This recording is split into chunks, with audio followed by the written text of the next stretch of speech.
where are you at? Are you in Colorado? We Welcome, are in everybody. Colorado. I'm actually at my in-laws right now, hence the pictures of cats instead of my house. But it's still a great place to be. I'll take it. I like it. And where's that at, Nathan? We're in Crested Butte right now, which is a great nice. place. Ooh, nice. No complaints. What are you going to have for dinner tonight? Hey, easy. I don't know tonight, but we've been eating pretty well. I'll take it. It's been nice to have that extra help. We have a 2.5-year-old who keeps us busy, and he's quite frankly sick of us. So that's also very nice to have a change of scenery. Okay. So you went up to Crested Butte when? We just got here on Sunday because Gunnison had like the lockdown orders for a while, so we actually couldn't come until they lifted that. Well, welcome to S.AF.E Music Festival, the nonprofit interview stage. My co-guests are Jay Staples and Eric Button from the Jay and Eric Show. And our guest today, our first guest out of the gate is Nathan Demers, who is the director of clinical programs at Grit Digital Health. And it's my understanding that you guys do a lot of the work on man therapy. Yes, we do all the work on man therapy, start to finish, everything behind. So on Zoom, I would have been in Dr. Rich's Mahogany's office with the background, but we're not on Zoom, so I couldn't pull that up, unfortunately. Awesome. Well, do you want to tell us a little bit about man therapy, and then also, I think it's called U College? Yeah, let's start with man therapy. So man therapy is all about men and mental health. And as many of us know, inside of this community, outside of this community, a lot of times there can be a lot of stigma around talking about mental health. It can be pretty tough. So what we did was we tackled the issue head on, and we actually created a fake doctor named Dr. Rich Mahogany, who's part football coach. We named it part drinking buddy. I know that's not quite appropriate for the audience, but bear with me. It's okay. And part drink therapist. Coca-Cola, right, Eric? There you go. Yeah, absolutely. There's plenty of ways to unwind. Yeah. That is an American elixir. Yeah, he is. And Dr. Rich is he's funny, he swears, he talks to men like men. He has taglines like therapy for the inventors of fighter jets and pork chops. Oh yeah. You can't fix your mental health with duct tape. One of my favorites that we have above urinals is give your mental health the same attention you give your penis. You know, pretty good taglines that get people into the site. And once people are there, yes, absolutely. Why not? You never know. Right. But with that, the site's all about raising awareness for mental health, making it approachable. And there's actually a really funny assessment that you can take. I say it's funny because it is, but it's also rooted in science and can actually refer folks to really appropriate resources, whether it's around anxiety, depression, substance use, or anything in between. Well, we've been interviewing people the last 2 days, and we've learned that the drugs for anxiety are up 35% in the first 2 months, or in the last 2 months in the state of Colorado. So Xanax and other like drugs have really skyrocketed, and nobody's able to track that, or they're tracking it, but nobody's really talking about it. And then we had the suicide prevention specialist lady on here, Sally Thomas. Sally Thomas. Yes. So Sally Spencer Thomas, thank you, was great. And we were asking her, and she's like, the data really doesn't come up for about 2 more years. Mm-hmm. Yeah, absolutely. I mean, there's so much uncertainty right now. I think, for anyone, we're all at increased, anxiety, stress, uncertainty. But of course, for anyone with any underlying mental health, of course, this situation is not necessarily helping that. So this more than ever is a time to lean into our support networks, to attend things like this, to find those points of connection and really be creative. And I think you all are the perfect example of that. You weren't planning on a virtual music festival, yet here we go. We're 4 people connecting with however many people are watching. We need to be creative and lean into these networks. Thousands of people. Thousands, hundreds of thousands, I bet. That's my guess. Well, we had 700 the first night, and then we had 3,300 yesterday. Love it. So the trend is our friend. Hey, that's a very catchy slogan there. Yes. The trend is our friend. So not his first rodeo, clearly. Right. I used to sell stocks. That was one of our things. So people just click on, if you're a guy and you don't really feel comfortable talking to your buddies or you feel a little isolated, click on mantherapy.com. Mantherapy.org. Yep, check it out. It's a free, open website. Anyone can go to it. Share it with your loved ones. There's no restrictions. So we made it very intentionally to be free to the world to help what we know is sadly a really vulnerable demographic, especially when it comes to the issue of suicide. So Jay and Eric are from Texas. I would imagine that there's no restraints, that they can just offer that service to anyone in Texas also who is kind of struggling, having depression issues. Anyone can check it out. So the one nice thing in Colorado, we developed it here with the Office of Suicide Prevention. So if you want like some of those funny posters, coasters, stickers, anything like that, you can just email the state and they'll actually email them to you for free, which is pretty cool. And that's the case for any other licensees. I don't think Texas is right now, but we have a lot of other states who are. So you can reach out on the site. There's a little drop down that says what states are, or you can just reach out to us with a feedback form on mantherapy.org. So cool. And you want to tell us a bit about, we're going to be interviewing the Association of Recovery and Higher Education's Executive Director, Tim Rebold. I don't know if you know Tim at all. Yeah, we would love to hear a little bit about U College.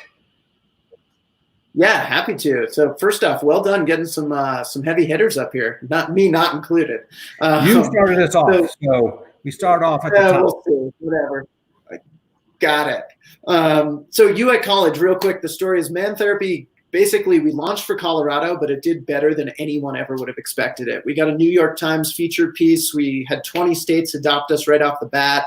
Australia came on board. We have a partnership with Facebook to help men that are at risk for in occupations at risk for these things.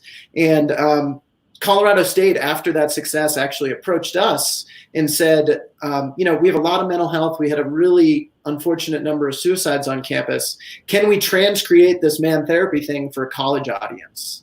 And we tested Man Therapy with college students, and they said, we like it, we get it, it's funny, but this is for my white dad. I'm not a middle-aged white guy. And we said, fair critique. So from there, we basically totally transcreated mantherapy.org for a college student. And what they said is, I don't need a character to get me what I need.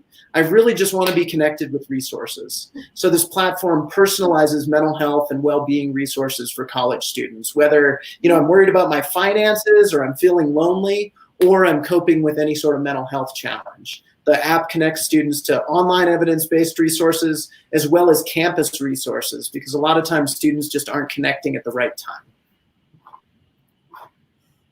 Well, we did a sober college tailgate at USC UCLA this last fall, and I want to say within a couple of months, USC had, I think, 9 suicides. So they had a very rampant issue at the time, and I know their collegiate committee was talking about it. Yeah, it's actually the second leading cause of death on college campuses right now, with about 2,000 per year. So it's one of those things that can't be glossed over and really has to be addressed. And the stat that, as a psychologist, that got me into this line of work is we know over half the folks who die by suicide have never seen a psychologist or a behavioral health provider. And for me, when I think it's society at large, like what other medical health condition would we be okay with people dying from without seeing a provider? And that's why I think finding digital interventions that can connect people long before they're ever near that state of crisis is more important now than ever. And unfortunately, COVID is actually exacerbating that need right now because we are pretty isolated. As a guy who's 30 years sober, I can feel it. Like, haven't been to a real 12-step meeting face-to-face with people. Was doing virtual, or still doing virtual meetings. What really helped was actually doing a fifth step with a guy. I heard a guy's fifth step. But long story short, I'm like, I'm 30 years sober. I can't imagine if I was brand new sober trying to do this on Zoom. And, you kind of feel normal. The weather changes, and then you go to the grocery store and everyone's wearing masks, and you're like, oh, I forgot. Like, this is no longer the old normal. It's this new normal. And people are worried about their jobs. I think we have a really tough mental health crisis for the next, foreseeable future. Yeah. So first off, I totally agree. And then there's another side of the equation too, is that there's people who were never talking about mental health now talking about mental health.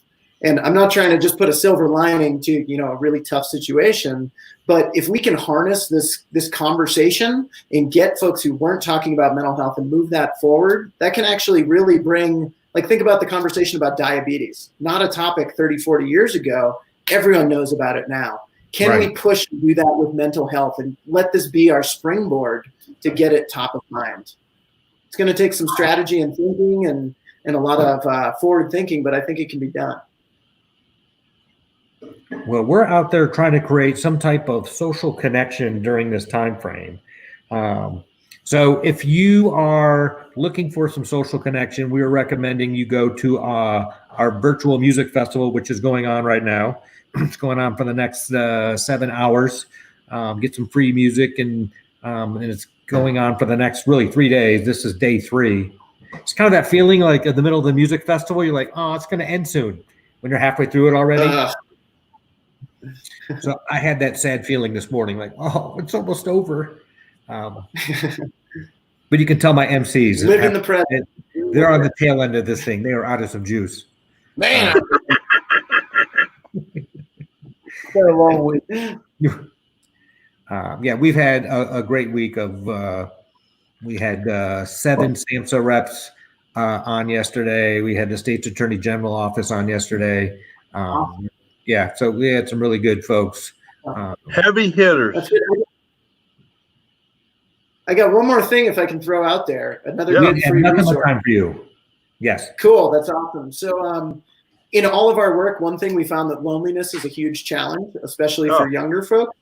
And we actually developed an app. We started it 2 years ago, so long before COVID, to help with the issue of loneliness. And we did a randomized control trial. Again, I'm really showing my nerdiness here. But we know that it works. We have statistical evidence that says this app decreases loneliness and depression. And because of COVID, we actually launched it free to the world. So if you go to heynod.com, HEYNOD.com, you can download it for both the Google Play and the Apple stores. So check it out. It's basically like a workout app for your social life. It breaks down social tasks into really simple ways to try it, and it does so virtually. Because especially for generations that aren't all about technology, there's a bit of a learning curve there. So it can provide some great ideas and some reflections to be able to maintain and deepen social connections during this really weird time. So what age group is that geared toward? So we originally designed it very much for college students, but we've found since we released it to the world that there's really applicability for a lot of folks. So someday we'd love to transcreate it more appropriately, but if people can kind of overlook some of the references to campus and things like that, we know the science behind it works really well for a number of other demographics. Well, I have an 18-year-old son who's a senior in high school, and like he no longer listens to me. So, kind of the social aspect, like the only thing he'll do is the exact opposite of what I tell him to do. So I just have to kind of trick him. But to your point, don't tell him to use this app then. There you go, problem solved. I will say whatever you do, don't use this app. Yep. And he may run to it. But it's just kind of interesting how different generations are. I'm sure each generation is kind of handling this COVID crisis a little bit differently.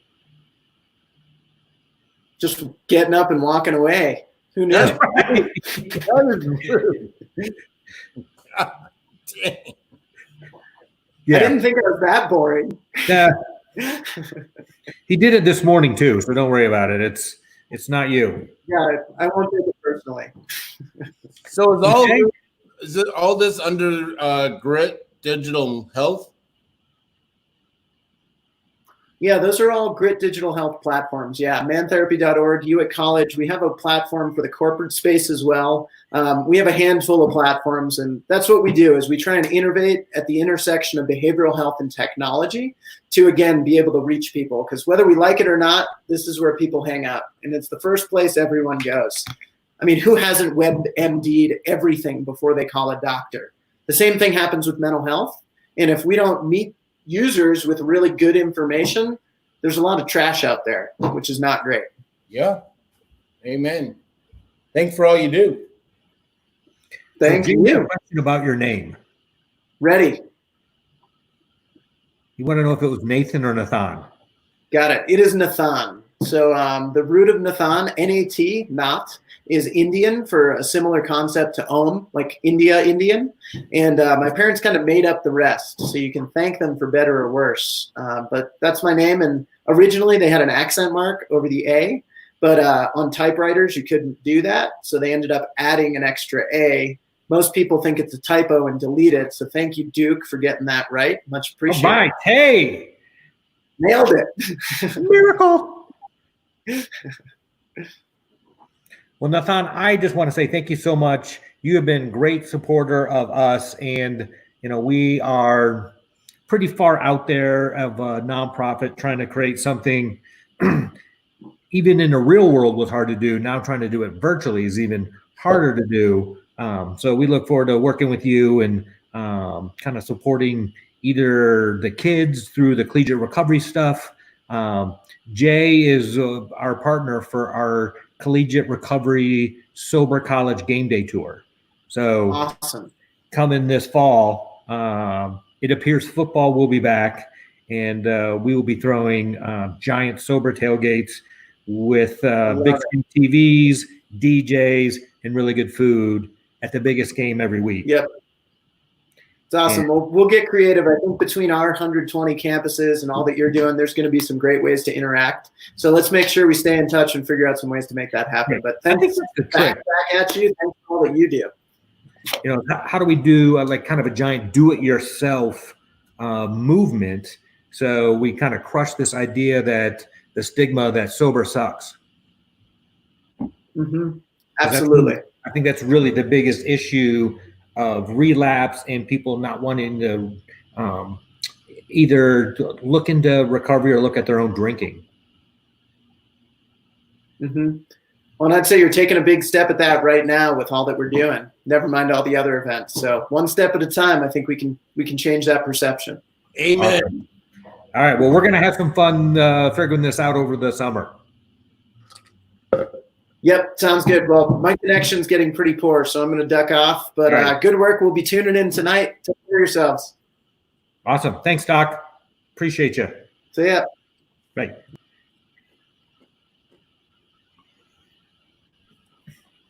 Well, that was interesting. Have you ever heard of man therapy before? No. But did he say penis? He did. What was that in reference to? So part of their marketing is they put up flyers in men's urinals. And the flyers said something to the effect, like people they don't think about their mental health as much as they think about their penis. The best was you had your head down doing something on your phone and you're like, what? What's up, Lori Loop? How you doing? Thanks for joining us. There we go. Lori Loop. Love it. What's the Lori Loop story? All right. Well, we need a little Lori Loop. They love us. That's all. They totally love us. What up? Anyone that says "what up" with a D, friend of mine. Gets it. He's a friend of mine. He or she's a friend of mine.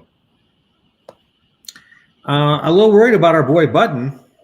Oh, don't worry about it. We're better off not having him. I felt really bad for Dan.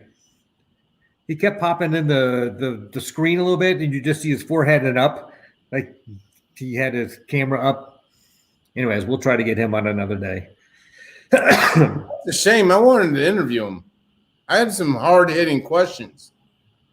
Well, the dude's got some answers. I mean, he is really trying to make a difference, and he is out promoting this idea of we need to all the recovery groups get together, band together, and that's the only way we're going to make any changes advocacy-wise.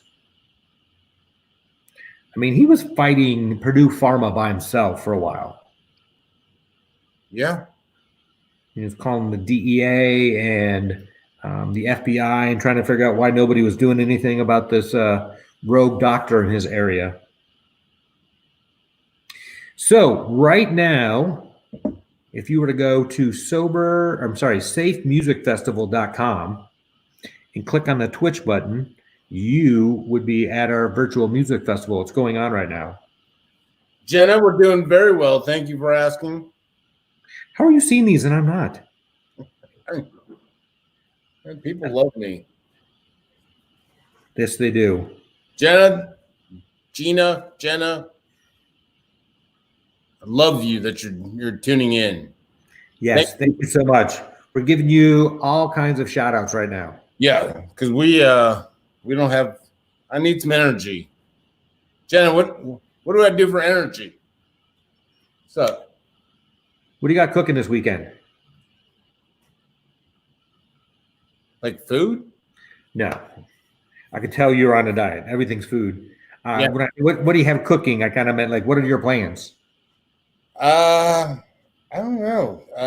Really excited about the Yellowstone marathon coming on Monday or Sunday. I'm trying to get into Yellowstone. So season 1 is being a marathon all day Sunday. Right. So if you're not hanging out with your mom, I'll be watching Yellowstone because everyone's trying to. Lori Loop, what's up? You doing all right? So watch Yellowstone. I'm going to be watching Yellowstone, and I'm going to meet with some people, and I'm missing that connection. So we're slowly bringing 1 or 2 people, group of us, 3 or 4 at a time. We're going to get that connection, accountability. Oh, I'm drinking a Monster. What's up? yes, she is. We're trying to get Monster to sponsor us.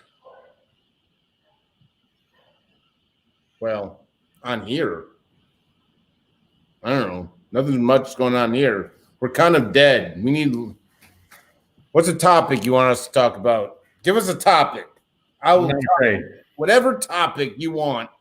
It's an open forum. Very few people get an open forum to the one and only Jay Staples. So I will answer all questions. So I'm just going to be chilling this weekend, and I'm going to kind of keep it low key, but hang out, connection, and trying to find some bands on here. Know any? Yeah, SAFEmusicfestival.com. Go to the Twitch up in the corner. You'll be jamming. Let's see. This was yesterday. We got this going on right now. Alert. Mahalo. Whoa. Hey. Whoa. Sorry, I'm trying to get this banner out of here. Hey. Whoa. Any favorites? I'm a big fan of Mahalo. That's Thursday. Sorry. Yeah. I don't know what. We got a bat. Yeah. So anyway. There we go. We don't really have. I know this is a killer set list, Jay. Big Vavo fan, Lori Loop. Big Vavo fan. Prince Fox, I think he's going to bring it. I really do. His sets as of late have been outstanding, so I'm excited to check out Prince Fox. With stay-at-home restrictions lifting, do you think it's good to resume in-person recovery meetings, or should they continue online for a while? Now, I get myself into trouble answering these questions. So that's a good question. I personally think that we need to do it. We need to get people. I'm missing that connection. I think there's a way of breaking the groups up into little pockets. That's what we're trying. So we're going with smaller groups, but recovery about fellowship. It's about connection. I base my recovery on connection, vulnerability, and authenticity. And I can't be authentic, can't find connection, and can't be vulnerable. I just can't do it over a computer screen. I just can't do it. So when's the last time you were at a face-to-face? You commented on your own. What? More importantly, Lori safe. Man, Lori sober. I'm sorry. Lori sober. Hey, you can call me sober anytime. Not a bad thing to be called. So I like Lori safe, Lori sober, anything. Just call me. What's good, guys? Donnie Lucifer. He's got the cat. Man, that's a killer cat. That's an interesting little combo. You went with the Lucifer in the name and then a kitten in the picture. I like that. That's right. Kind of canceling each other out. I like that. Donnie, you and I are going to be friends. Cheers, mate. What's up? Man, you have a good night, Donnie. I personally hope they offer both in person and online so that not comfortable going can continue. I like that, Jenna. You and I think alike. Do you use that term like a British do? I don't know what term I'm talking about. I think it was more Mr. Lucifer saying cheers, mate. Cheers, mate. I love saying mate. Cheers, mate. I should be in Australia. But I think whatever floats your boat, if you can get comfortable staying at home, stay at home. If you want to be out and about, go out and about. I'm an out and about guy. That's what I do. Not safe, no worries. I'm Irish, not British. No, we're cool. Cool. So are you in Ireland is what I want to know, or are you Irish and you're in Sheboygan, Wisconsin? There's nothing wrong with Sheboygan, Wisconsin. It's one of my reference points. So I am in Longmont, Colorado, and Jay's in Dallas. Man, why do you keep going to Sheboygan? Dublin? What's up? Right on. I'm going to be in Dublin. Dublin in the house. I'm jealous of you. What's going on in Dublin? Is it hard to get sober, or even anybody sober in Dublin? Yeah, I heard a speaker that's from Dublin. Looks like a Tinder profile pic. Man. Donnie Lucifer, man. That looks like a catfish Tinder pic. We're drunk 24/7. That's cool. I like that lifestyle sometimes too. Well, I hope you guys are enjoying the free music festival and all the different sober support stuff you can kind of learn on this website. SAFEmusicfestival.com. Go check it out. Denver, Jenna, what's up? Denver girl, you? I don't know what those squiggly things are. Oh, claps. Yeah. I think it was a mustache. You guys usually host festivals and stuff, man? God, I do. I'm a festival goer and an MCer. So, Sober AF Entertainment is the nonprofit, and we set up sober safe zones inside music festivals, concerts, and sporting events. So we were going to be doing a bunch this summer. New Year's Eve, we set up a sober section and a sober support tent at Decadence, which was a music festival here in Denver on the 30th and 31st. We're actually scheduled to do a sober campground and a sober section at Country Jam, which will be in Grand Junction, June, I think 18th through the 21st. And they haven't canceled that yet, Jay. So there's a possibility. Man, country jams, all those, that's like a nationwide tours and stuff. Like I remember going to Wisconsin and living up in Wisconsin, going to those. We got into some trouble at them, but we also had a good time at them. So there's a trouble and fun. But man, wherever they have me, Laura Luke, wherever they have me, I will go. You into country music only? No, I'm a man with many tastes. Many tastes. I like everything. You get a good jam, a good beat. You get me tapping my toes. It could be whatever it is, man. Yeah, we got Mahalo going right now. Man, I get down to a little Chesney. I get down to a little Mahalo. I mean, what up? I like all these bands. I'm excited about hearing some of these bands. I never heard some of them, so I've been jamming out all night. You attended S.AF Rockies game last summer. It was a great time. Well, thank you for support. S.AF is awesome. So we partnered with S.AF and never looked back. So you keep coming. You keep supporting S.AF, and we'll keep having them. Jenna, it does my heart good to hear you say that. Thank you for saying that. We have a lot of fun at sober sections at Rockies games, and I hope you got to come early and play wiffle ball over at the Phoenix, which is a gym that's about 4 blocks away from the stadium, and got to have a bratwurst. Man, I can get down on some wiffle ball. I'll tell you that. It is so much fun. But it's always funny. There's like half the people are not paying attention and just drinking a soda and a hot dog next to it. You're like, someone's going to die. Do we have any more interviews? I'm ready now. You know what? Jenna and Laura Lou have revitalized my soul. So I'm ready. Let's do this. What are we doing? All right. We have Keegan Wicks, I believe. Hey, good afternoon. How are you? Good. Keegan, sorry about surprising you, buddy. How are you doing? I'm doing well. Thank you. I take it you're with Faces and Voices of Recovery? I am. And we'll have Phil joining us here momentarily. I don't think Phil's got a rockin' beard like you have. His is in the infancy of he's on track.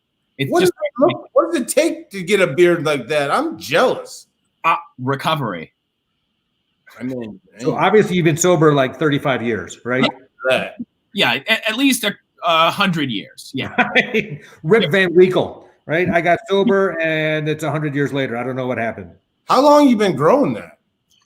I've probably had it for 6 or 7 years now, but I've cut it a bunch. Good for you.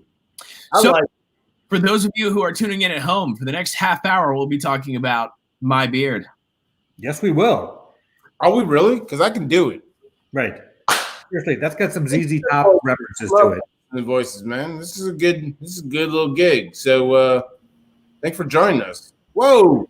And we also have Phil Rutherford of operations, also with Faces and Voices of Recovery, and also with the beard.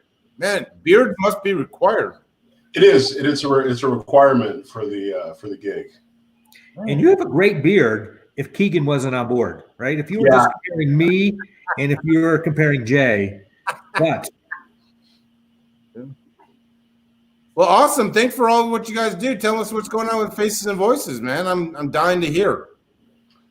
Well, the short version is we're an advocacy organization, and we advocate both at the federal, state, and local level for policies that are supportive of people in recovery.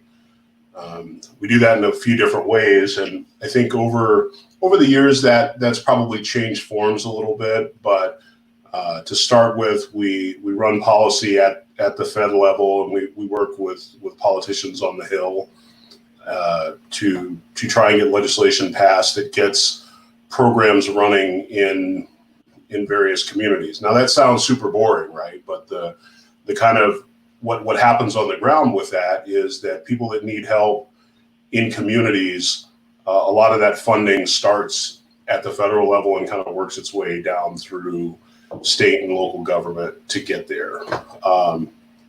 We run a data platform. This is new over the past couple years. We're collecting data about people in recovery, because previously, like if you think about when you go to the doctor's office, they take your pulse, your blood pressure, and your temperature, right?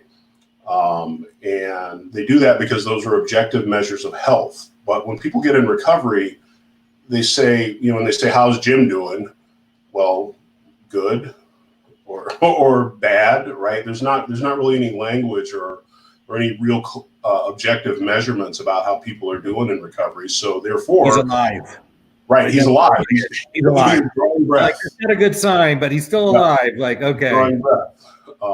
So we've done some work in trying to get that, get some language around that, and not have it be just A, he's drunk, B, he's sober, A, he's using, B, he's not, or whatever. Insert whatever language you want in there.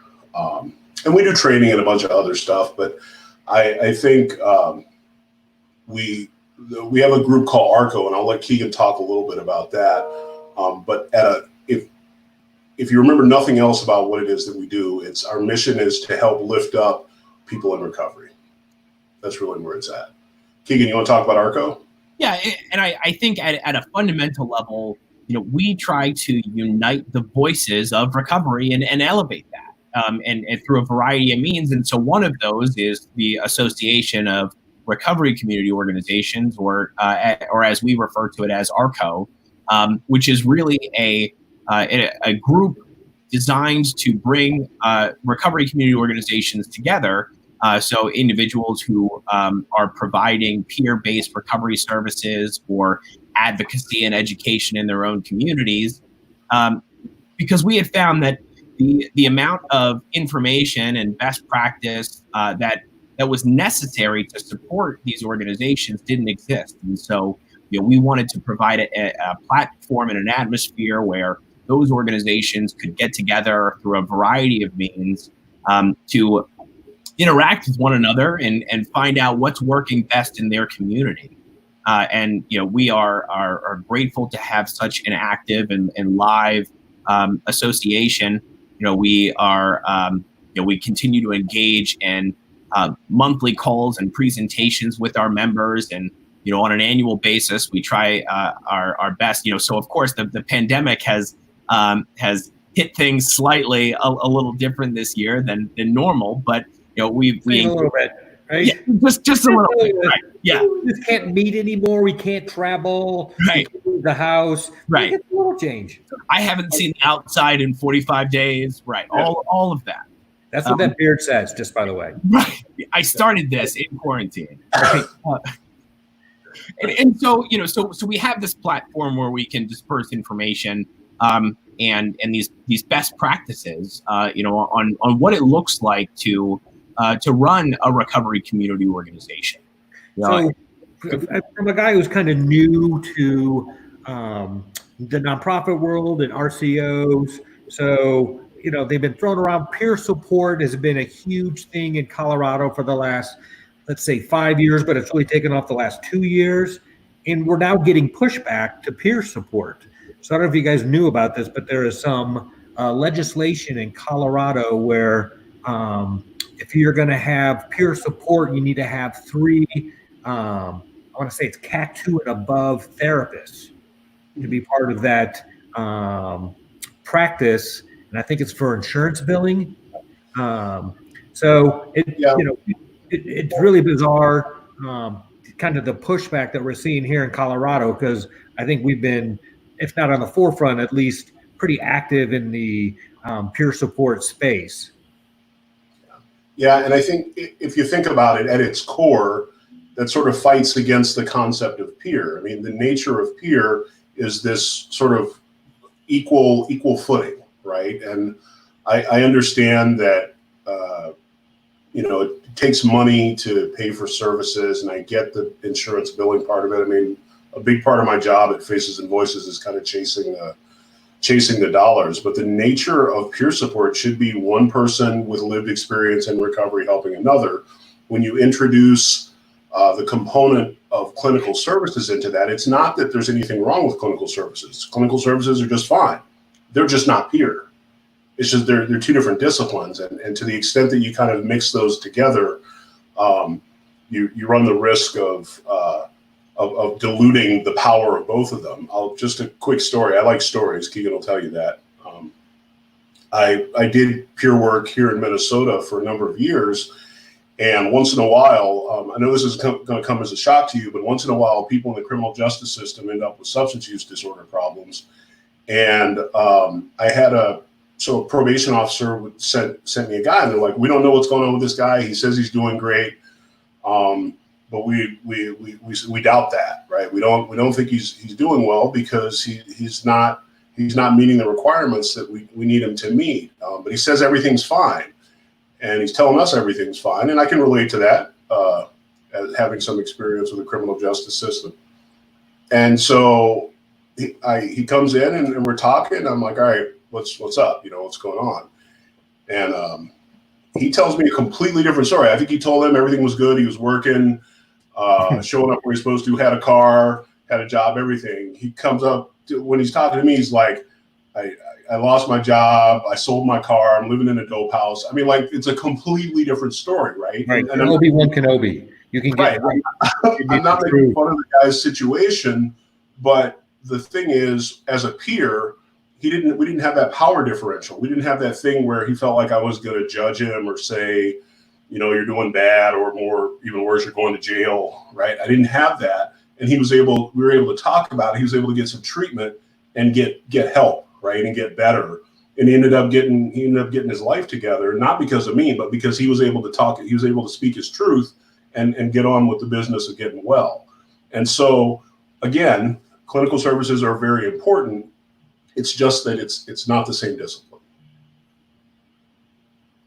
Yeah, and I think when we look at what peer recovery support is, because for whatever reason it has been kind of this this mysterious service for so long that really everyone needs someone, and especially in recovery, it isn't different there, and so everyone needs a cheerleader and an advocate and a mentor, someone to guide them through the process. And in our efforts of trying to elevate peer-based recovery support service, it's equipping and advocating for funding to be allotted for those individuals to provide that service, and making certain that everyone always has opportunity to have that person. So Jay is part of the board for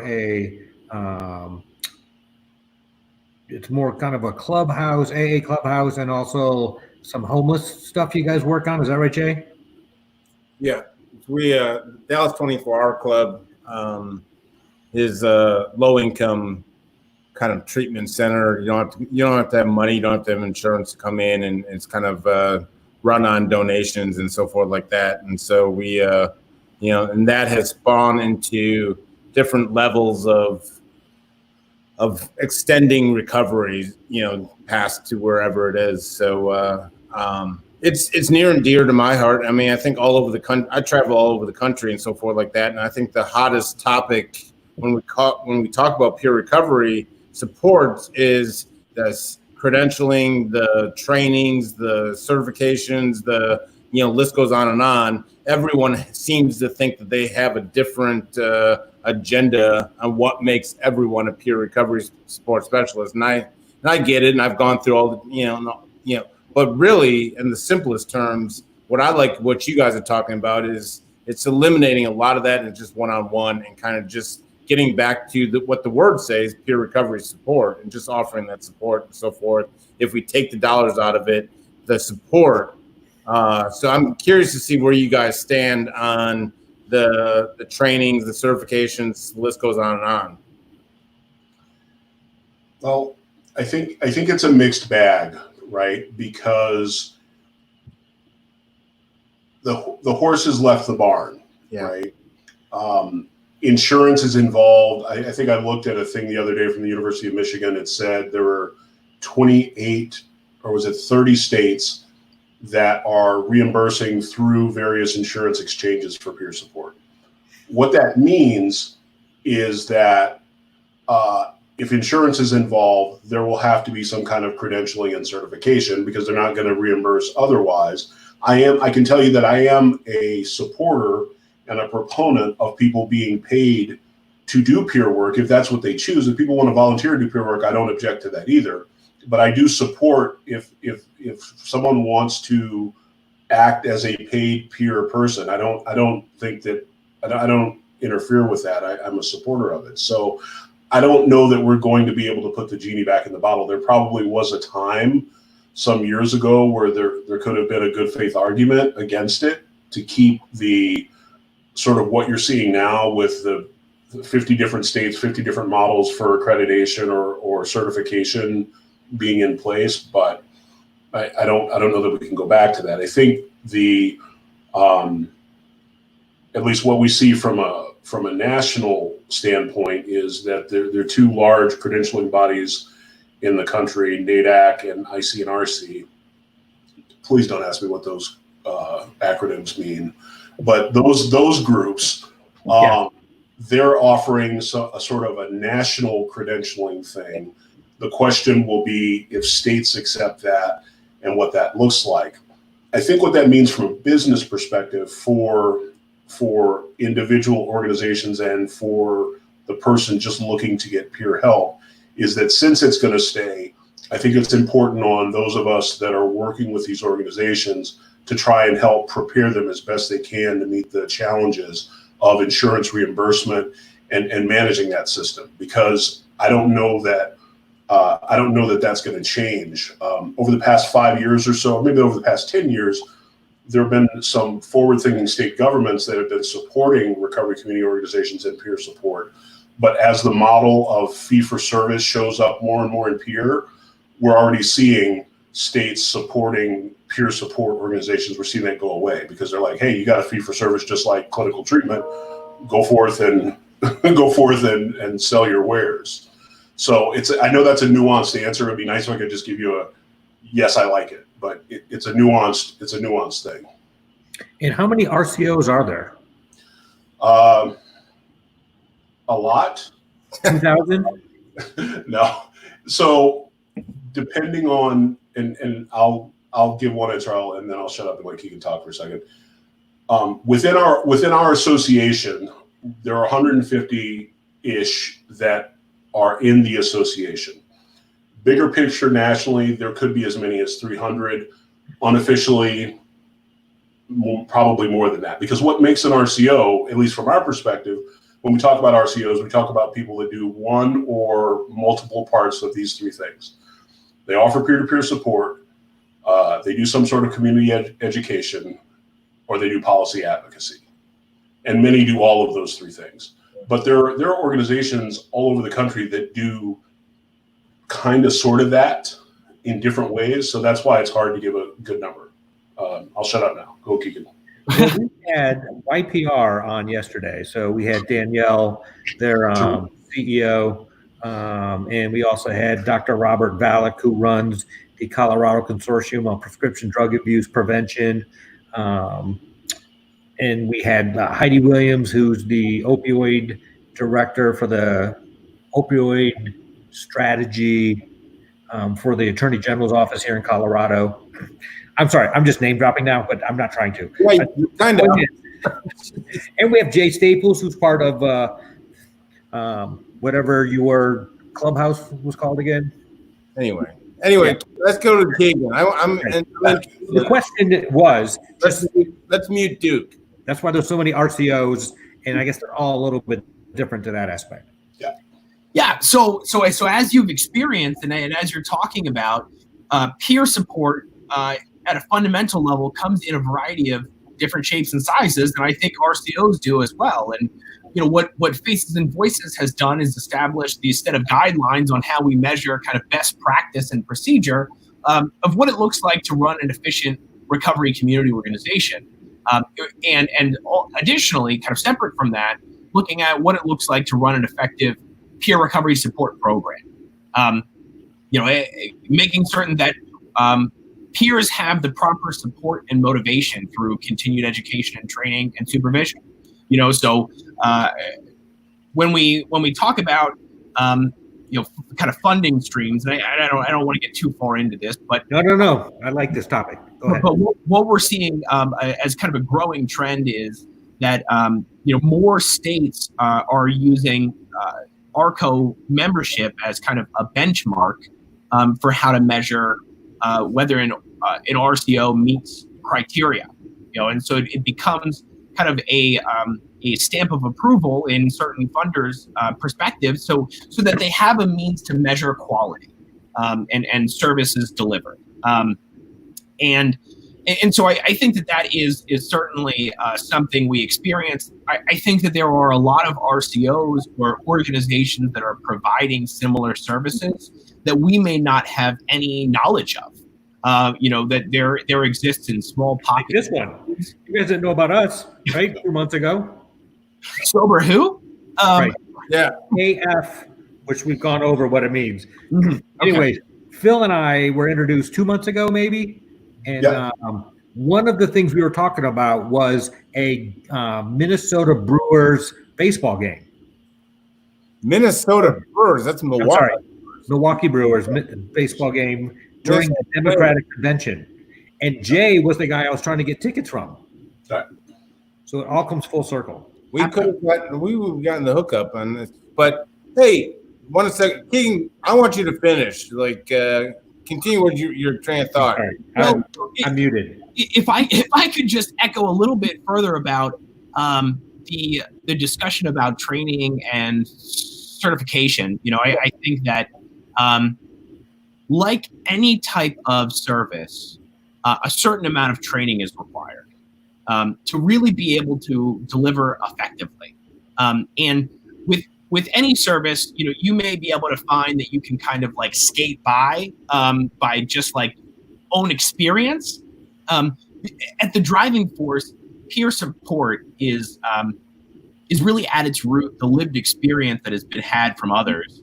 But what heightens that, what strengthens that, is the training and supervision that comes from these types of facilities. So a lot of times states and their drug and alcohol programs or their single state authority will provide trainings to become kind of certified in the state's manners, or nationally, as Phil has discussed, that there are certain bodies that will provide that training, like NADAC, and Faces and Voices offers trainings on peer support service.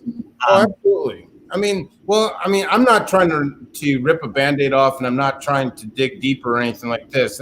Where I'm coming from, and hey, we get paid. I get paid. I'm sitting, overseeing probably 20 other case managers and peer recovery sports specialists, and we get paid. But the problem is I don't know really how to frame this in a question, but there's times when you can put them through these trainings, whatever it is. I don't want to name all the problem is if you go down this avenue, there's people that have been like, oh, well, that's great and all, but we go by that policy or these policies. And there's, so it frustrates me with overseeing and being associated with so many and people coming to me trying to get into that business and, wanting a job and so forth. It's what trainings, what avenues, and there doesn't seem to be kind of one where we all kind of just many streets coming into one. And that's, I'm not trying to pick fights or anything like that, but like there's what's kind of a little frightening. What's your relationship with we talked with young people in recovery yesterday, like YPR and stuff, and Faces and Voices of Recovery. Are you guys working hand in hand with these other organizations? That's what I kind of want to see, and however I can do that, so we have all these avenues, all these streets coming into one, and we can all succeed going down that one path, if that makes sense. Yeah, it makes a lot of sense, and I think the thing that really makes that go, what the system that you're describing is advocacy. So, and I don't want to dodge the question about working with other national organizations. Yeah. Because we do. Specifically, I was just on a call with Danielle today. We are working at national, at least collaboration. Now, you guys know, so we have 4 people here, and I didn't get the startup, but I'm assuming you're in recovery since you're a sober caddy. That's what your title says there. He's cross addicted, so it's no longer the bad things. It's just golf. Just golf. Okay. But there are 4 of us here. I guarantee you, if we spend another hour together, we could find something we disagree on. Probably another 10 minutes if we even tried. So, what we're trying to do with the other national organizations are find places that we can agree and get consensus on. And the tie-in here is advocacy, right? Because the state governments and the federal government doesn't give a ish about our little disagreements. Yeah. What they want to hear about is sort of a collective policy position that they can either vote up or vote down, right? And even in the state houses, as we go from state to state, we see they don't care about they care about right and wrong, but they don't care about the nuance. They're like, what's your position? Is it something we can work with? It is good, great. okay, we'll fund it, or what's that? You don't have your stuff together? Okay, next, right? Yeah. So it's not like we are terribly important to ourselves, but my experience certainly on Capitol Hill is that we are perhaps an afterthought of an afterthought from a policy standpoint. So one of the things we're focusing on is trying to collect all of us together and sing from the same hymnal to those policymakers, and advocate as one to those policymakers about things that we have agreement on, like training and credentialing. And that's stuff that we actually do for the most part. Most people agree that there needs to be some kind of centralized thing like that. But there are those that feel like every state should have their own independent system, and never between the two shall meet. So we have to leave room for that, but it's hard to get stuff done on the Hill. Yeah. With 50 different agendas. Amen. Yeah. So what we've seen, to your point, is we have a recovery and prevention bill in Colorado that was up for vote maybe 2 months ago, right as COVID hit. They pushed everything back, and now they have gutted it. So like the deals get done behind closed doors, and that's why we need you guys fighting for us, because if they're not going to let Sober AF Entertainment, lead this charge. So I appreciate that there's so many other people willing to, kind of fight that fight, and we'll show up. And but it's really, I'm not getting invited to that meeting. So Thank you for fighting it. And it's an honor to be a part of that. And I think that oftentimes we speak to individuals who just don't know how to get involved and to how to elevate their voice. And I think in a simple way, it's just about jumping in. I think that at some time or another, most of us did not know how to advocate. Most of us did not know how to access funding or communicate with members of Congress. But at somewhere along the line, through getting involved in organizations locally and in your state and nationally, it became available. And so we were excited about the language that was involved in the Colorado legislation that you speak of, because it had mentioned recovery support service. Yeah. And unfortunately, these are things that happen, but it's about getting involved and continuing to have that voice, bringing that voice to the table so that we're always represented. Yep. And just one other thought on that. It's also about holding policymakers accountable, and Amen. in the spirit of so there, like you have some stuff going with your particular bill there, and I know Tanya, there's a Advocates for Recovery Colorado. Right. She has been invited to be interviewed, so I think she's a Saturday or Sunday person. So, and also PCA is going to be interviewed today. Peer Coach Academy. Rod. Yeah. So when they do that, so you got the bill there, and then behind closed doors something happened. There has to be, and again, politicians, charming human beings, but there has to be a consequence. There has to be at least an uncomfortable conversation about, hey, we understand that you were here and you made a change. Why did you make that change? What was so unimportant about the lives that were saved, that were going to be saved by this bill? Why was that so unimportant?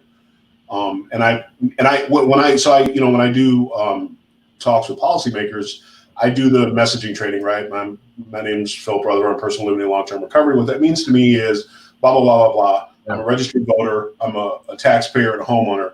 And I'm here with 50 other registered voters. And what we'd like to know is why it is that you did this. And these 50 other registered voters represent 500 other registered voters. And we want to know why it is that you did this thing. Right. And that's sort of, and it's not, I suppose it is sort of a veiled threat, but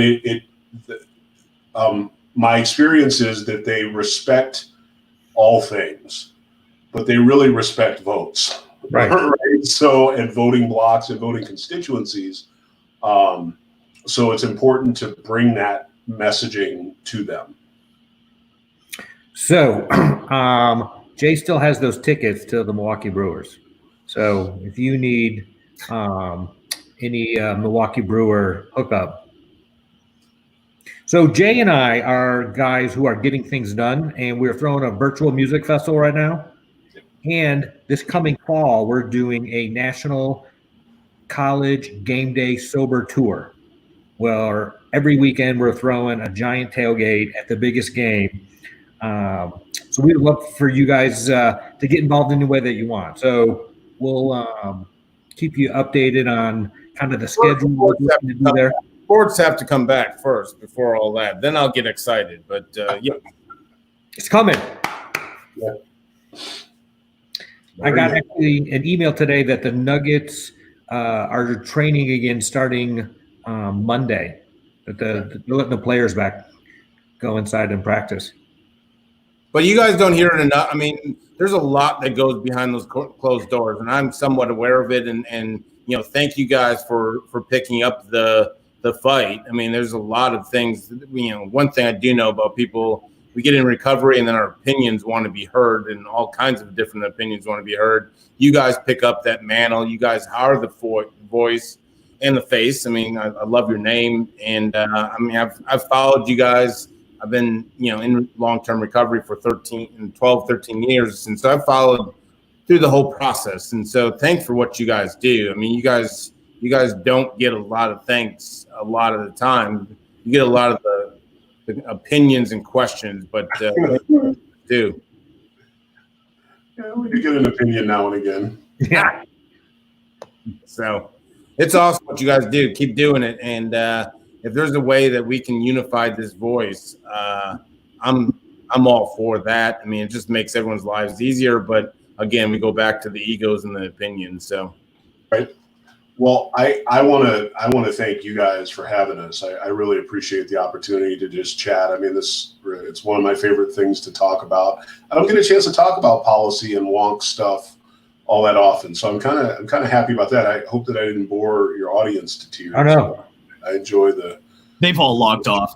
yeah, There's like enough of this music right now, but we've got some people chiming in. But you know what? Again, it just not a lot of people want to talk about it. We want to complain about it, but we don't want to talk about it, which is a different thing. So you guys talk about it. You guys put it into action. So thanks a lot.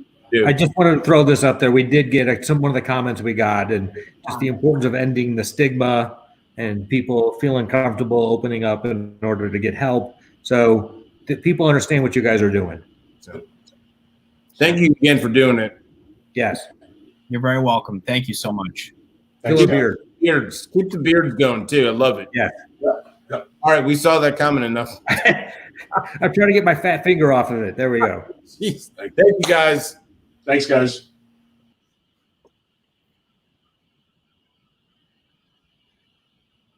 You ready for our next guest?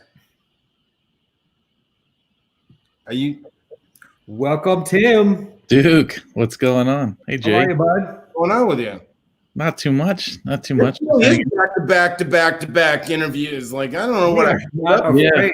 How are y'all doing? How are y'all doing with everything? I'm jazzed. Let's do it. Awesome. What's up, Rockstar? How are you doing? I'm good. This is cool. It's a cool program and everything. Getting to hang out backstage, watch everything going on. I feel like a VIP. You were VIP at the music festival. You Yeah. are. Yeah, You were backstage at the music festival. How cool is that? it's pretty sweet, I gotta say. And is it going through Sunday? Is that what I saw? Yes. Nice. So good lineups. we have Danny Quest going right now. Wow. Is that kind of the headliner? So no, Sunday the headliner, Sam Feld, he had I think 17 million. I saw that. On Spotify in the last 30 days. Yeah. So we're hoping just that we get half of those people to watch our show. Yeah. We all are doing great having to make the pivot to virtual. It's all been great being able to see everything on Facebook and Instagram and everything. It's awesome. We were just getting the hang of throwing sober tailgates. Yeah. And then you're like, there may not be any more music for a while. Yeah.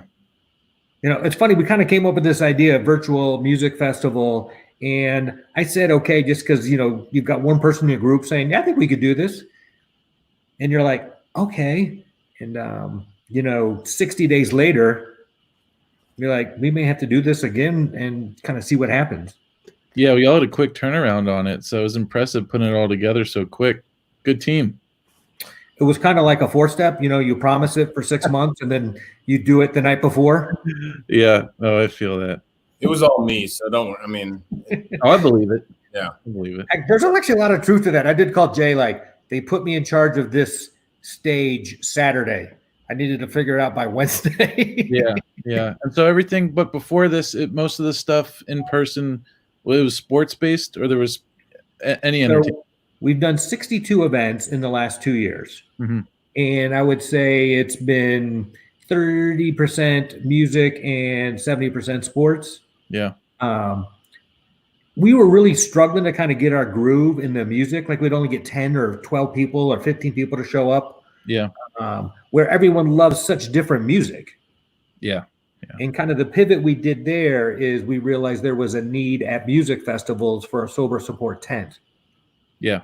So we started offering that and calling up music festivals saying, hey, we do the sober support tents. Would you give us a free space? Yeah. Sometimes we're like, hey, that's a great idea. Other times they're like, yeah, it's $300 and we, pay the $300 and set up the tent. And every once in a while they'd be like, yeah, we don't want a sober support tent. Yeah, we tried to do a tailgate at a Broadway play. We got shushed and asked to leave. But, so how was that going to work? Mainly the sporting and music venues. But, hey, if it's a tailgate, I'll tailgate for anything. So, we're looking for new ways to tailgate. And I was joking about the Broadway play, but I was like, how's that? A lot of people are already chiming in on that. Was a quick comment, but you know what? All right, I love you. I go to Broadway plays, but we need a tailgate aspect to it. Maybe it'd be more fun.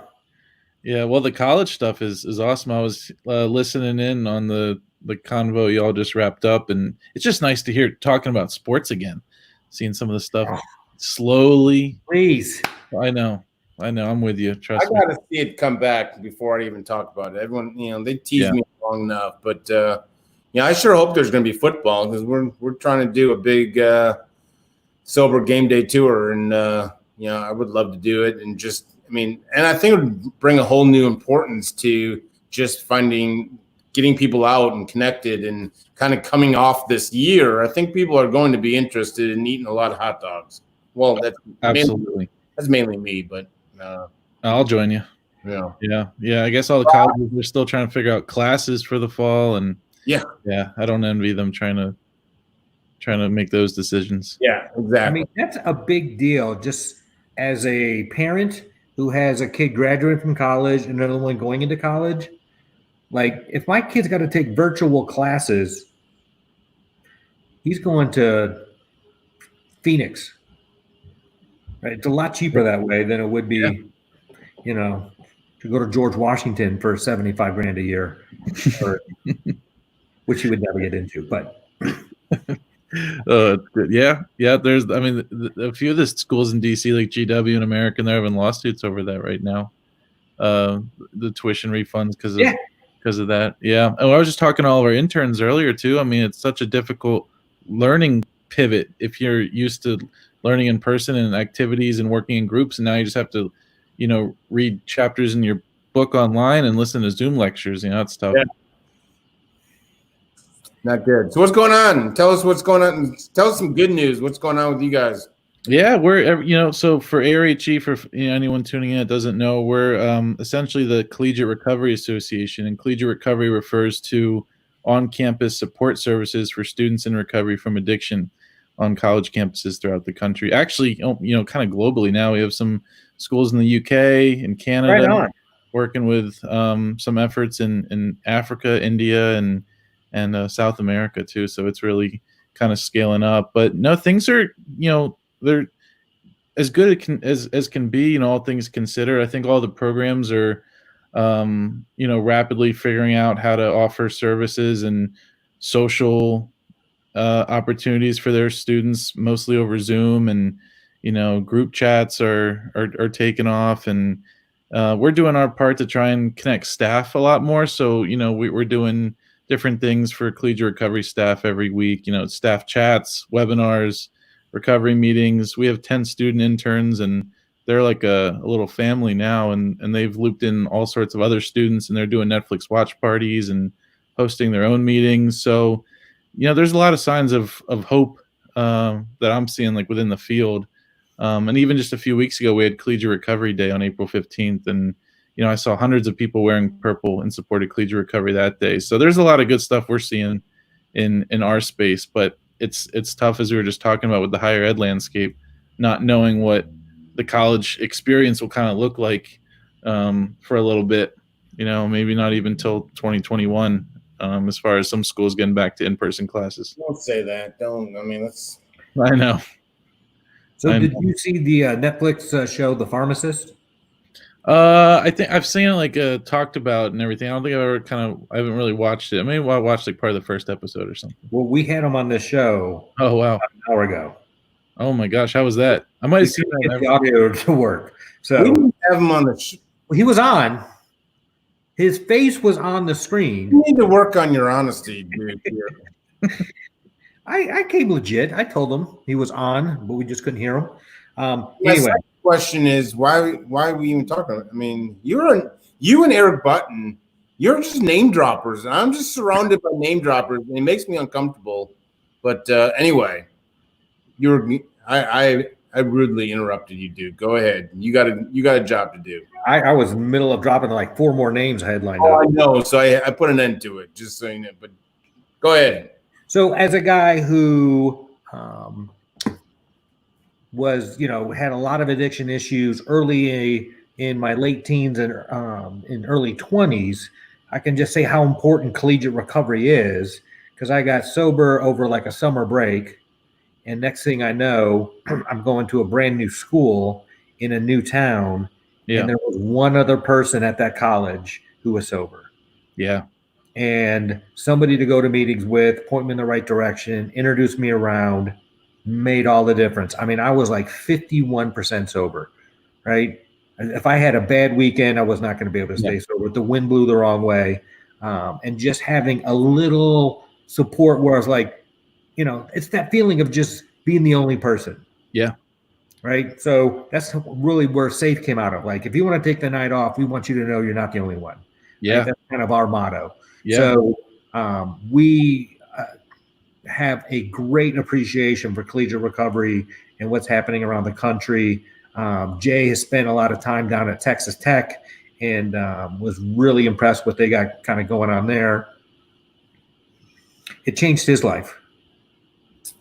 Man, I spoke at their graduation, and I've never been the same since. I mean, like here I was trying to tell. I mean, the people stole the show, or the people graduating and talking about, like they were trying to commit suicide, and now they're graduating with a 4.0 from Texas Tech University, and they have 11 job offers, and and these people that like whatever this. I mean, this list goes on and on. They all have their own stories. And it's just the amazing aspect. It's pure recovery. I always talk about pure recovery. To sit in graduation, I've done some other places, not just Texas Tech, and to sit in there. I mean, if they give me a list of all these, collegiate, recovery graduations, I'll go to every single one of them because it's an inspiring situation. And I think it's interesting just when I talk with young people that are going into college or they're over to the summer break, and I'm saying, like, you know what? You don't have to drink in college. And they get this look on their face like, I was like, there's collegiate recovery programs. There's people that are going to support you. And they're like, shut up, Jay. And I'm like, no, like, look into it. And it's the amazing part is you'll see them 2 days later, and I'll be like, what's going on? You know what? I looked into it. Ohio State has one, or, all these, all the universities that are going to. And some that I've even come across says, I've done some research, and they're going to transfer to some of these other really good collegiate recovery programs throughout the country, and they're going to these universities just because of the collegiate recovery program. So, I mean, it's making a difference.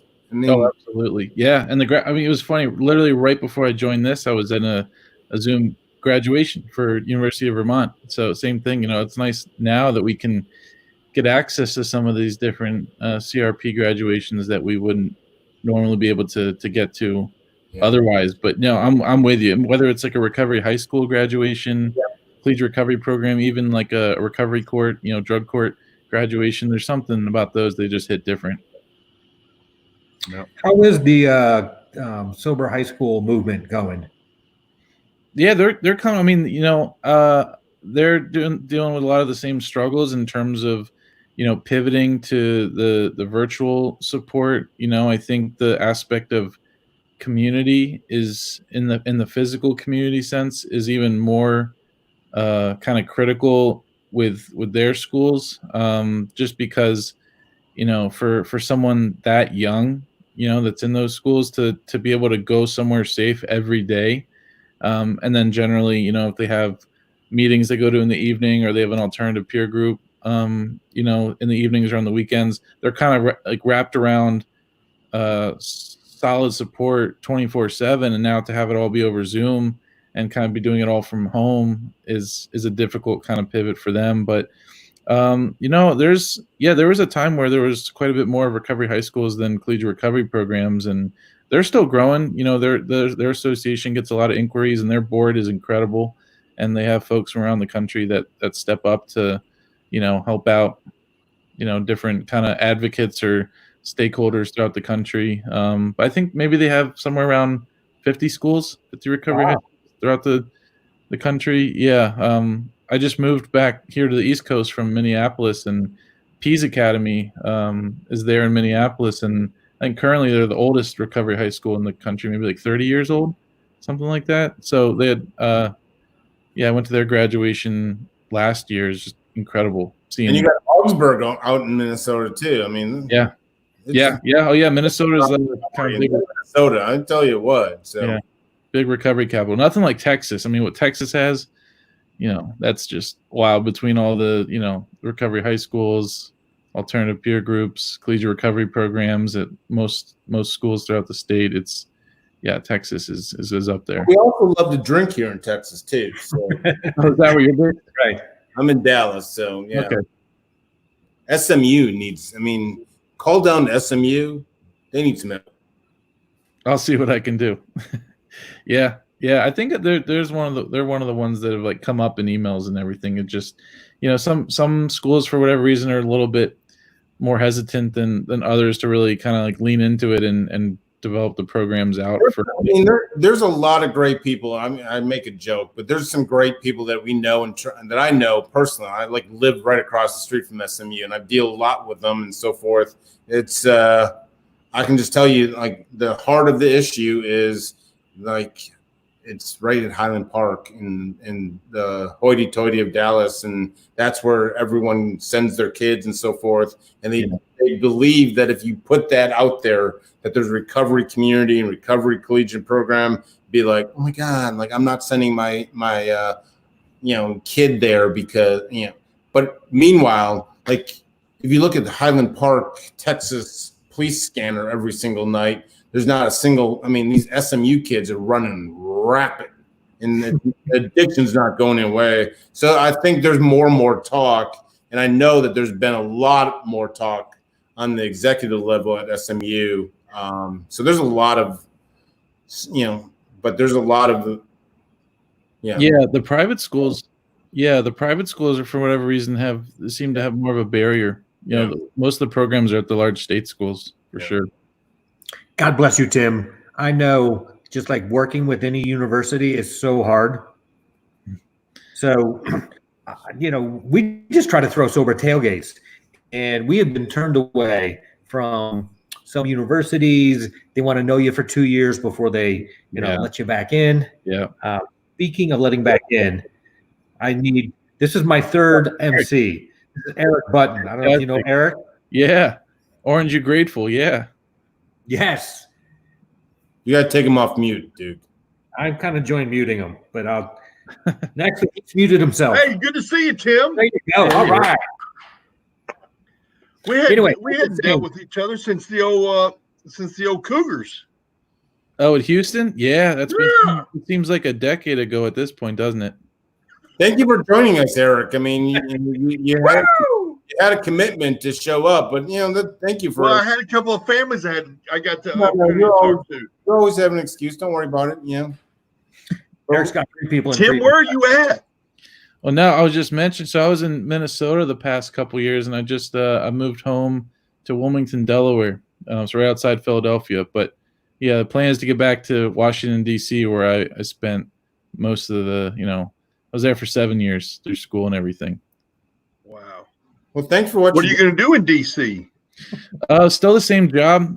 We're just working remotely for ARHE, doing the collegiate recovery work, and trying to support our members the best we can and grow the association. So it's nice having the flexibility to work remote, but yeah, it just feels important to be in DC, with kind of everything that ends up happening there. And what's your favorite place to eat at in DC?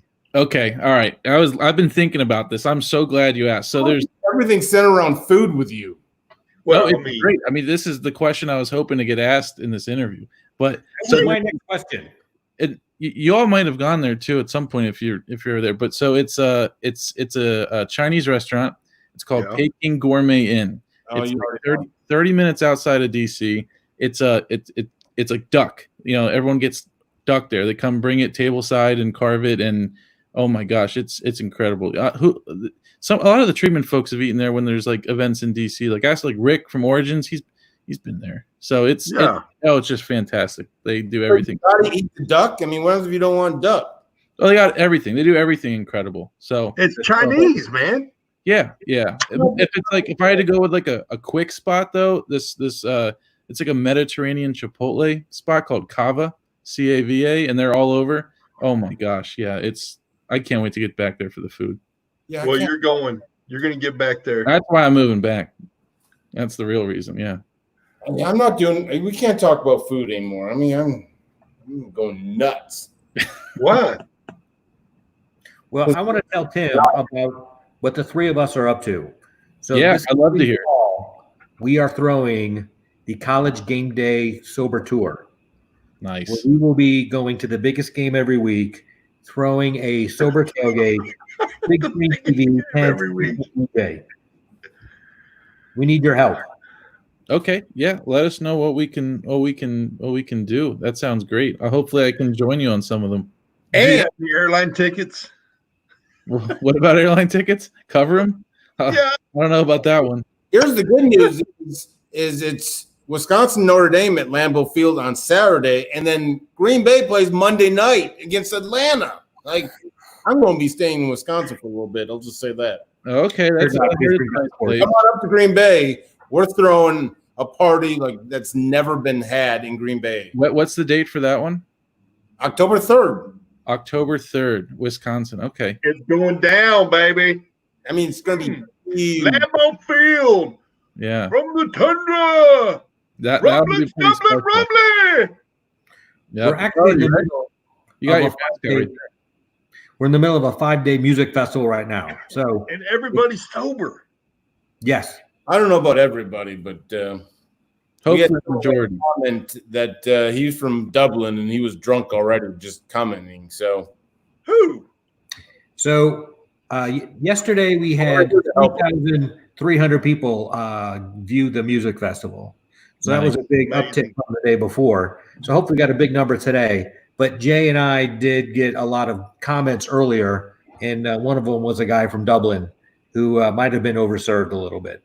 So I just want to say shout out to everyone that's been commenting. We don't get to all of them, but I see you. I got a lot of WhatsApps, but they think that there's a big fan of you in the hoodies too. So there's a lot of hoodie fans out there. So Tim, this actually it's got a sports reference. I don't think you can see it, but it's Hoodie Mellow. So it's I can't figure out how to put it up there. Yeah, Carmelo Anthony. I was always wearing the hoodies and got the hood up and everything. It's a hoodie of Hoodie Mellow. So, yeah, it's a mood. It's a whole mood. Keep it up. Yeah, love the hoodie. I'm not a big hoodie fan, but you keep rocking the hoodie. Oh, yeah. Get one that's orange. Oh, an orange one. Yep. I should. I'll add that to the list. All right. Yeah, big hoodie guy. Good. That's that East Coast slang, baby. Yeah. We would love your help with this Sober College Game Day Tour. We're also going to be hosting a bunch of possible virtual music festivals, much like today's, just depending if We need to that. do some live. Well, yes, Eric's in charge of the live stuff. Gotcha. Whoa. If Eric can't be in charge of anything. Whoa. That's what's going on right now. Oh wow, it's like a whole rave type. I mean, of yeah. It's a big deal. It's So, Danny Quest. Danny Quest is throwing it down right now. Danny Quest it doesn't get any better than Danny Quest. Eric would say he's off the chain. Eric comes in and out. We just honored that he would even show up on screen with us. What are you all looking forward to the rest of the weekend? What's coming up that you're excited about? Oh, I'm going to go to Dallas. I'm going to pull the plane out and I'm going flying. There's social distancing from the air, baby. You're going to come to Dallas? You're not even going to let me know? Oh, I'm letting you know I may be coming to Dallas. He's doing a flyby, literally. So what do you got going on this weekend, Tim? And I might go to El Phoenix. Oh, I'm sorry. Is your name Tim? Oh, I'm sorry, Tim. This is a riot. Nothing too much. Mother's Day stuff. Family celebrations. Yeah, happy Mother's Day to any moms out there. For this. That. Yeah, so just family time. That's about it. So are you sequestered right now? What do you mean? Are you in lockdown?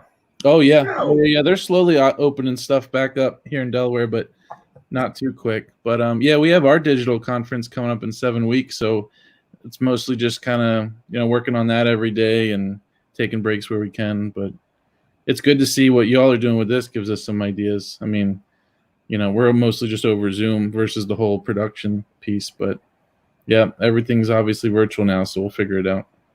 Well, if you Have need you to ever seen the Jay and Eric show, Tim? No, I don't think so. Check us out It hasn't.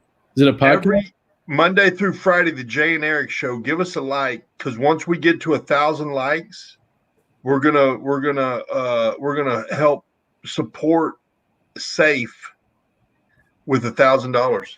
$10,000. Do you believe that? 1,000. $10,000. What I heard. Man, it can be 10,000. Don't worry about it. It won't get to 1,000. Could be a million. It's got to be there by Sunday. Do I get a shirt if I'm the 1,000th like? Do I get a T-shirt? Oh yeah, for sure. We'll send you 2 of them. Orange? Hey, do you like to eat Jeet yet? You get a Jeet yet? Jeet yet? From What- the what does Midwest. that mean? That's a sentence. Jeet yet? Yeah. Oh, y'all are a riot. Hey, if you're the 1,000th like on the Jay and Eric show, I'm going to get you a hoodie. An orange one. Yeah. All right. I'll take you up on that. This is recorded, right? Yeah. There will be Oh, 1,000. this is live. We're live. Oh, it's good. All right. One of the people on the screen has to go to the bathroom. Who's that, Jay? Woo! Well, look at that. They put us all vertical now. What do you think of that? I Oh, mean, no, a little too. Duke is he is technologically advanced. I gotta move that camera back. Pretty clear. What happened to your facial hair, Duke? You don't have any. It all went. My daughter yelled at me. That's all it takes. She yelled at you and you She shaved. is a powerful creature. Yes, I like your golf hat. I do too. This is Yeah, everything's getting back to normal. I mean, the NFL released their schedule. UT's announced that school is going to be back in. University of Arizona, school is going back this fall. a lot of them are starting early. Yeah, I mean, we got to get rolling, man. We're missing out. I feel safe. Do you feel safe? S.AF.E. Day by Kid, day what do thing. you do for you. Yeah. Just keep those that are vulnerable safe, and let's. I got an immune system in my body. You're immune to common sense. Coca-Cola. Yes. So, Tim, what can we do for the Association of Recovery in Higher Education? Honestly, what y'all do now and what your plans are. I mean, I've heard lots of good stuff from the member schools. Like they love the gap that you fill with the social outlets for, it's one thing when there's small things in a city or a state that's kind of like, okay, you have a sober game night or a sober watch party, but I think what you all do kind of brings it to another level with the attention it gets, but also like the scale of it, and what you're doing with like the music and the sports events and everything else, and how consistent it is too. So honestly, it's what you're doing and what you've been doing the past couple of years. Like, I think it's great, and I think all the schools appreciate it. Let me give a little brag about your community. We were reached out by Virginia Tech's collegiate recovery community. Yeah. They want to do the Virginia Tech Penn State game this coming year. Yeah. Because they heard about the Maryland Penn State game last year. Yeah. So our nonprofit paid for 13 tickets for the Penn State kids to come down to Maryland. So they brought 13 kids, road trip 4 or 5 hours. And then the University of Maryland's collegiate recovery paid for the food. And then we got the tailgate. So kind of my comment earlier, I know how difficult universities are. So we circumvent that by using a partnership with a group called Tailgate Guys. So they set up the tailgate. So they already negotiate the spot. We just show up. There's a big screen TV, tent. We can use their food, have our own food. And then we just, it's typically $1,000, $1,500, and we get a bunch of possibly treatment centers or, University of Georgia paid for all the food when we did stuff with them. So I just know, like, each university is so unique. Yeah.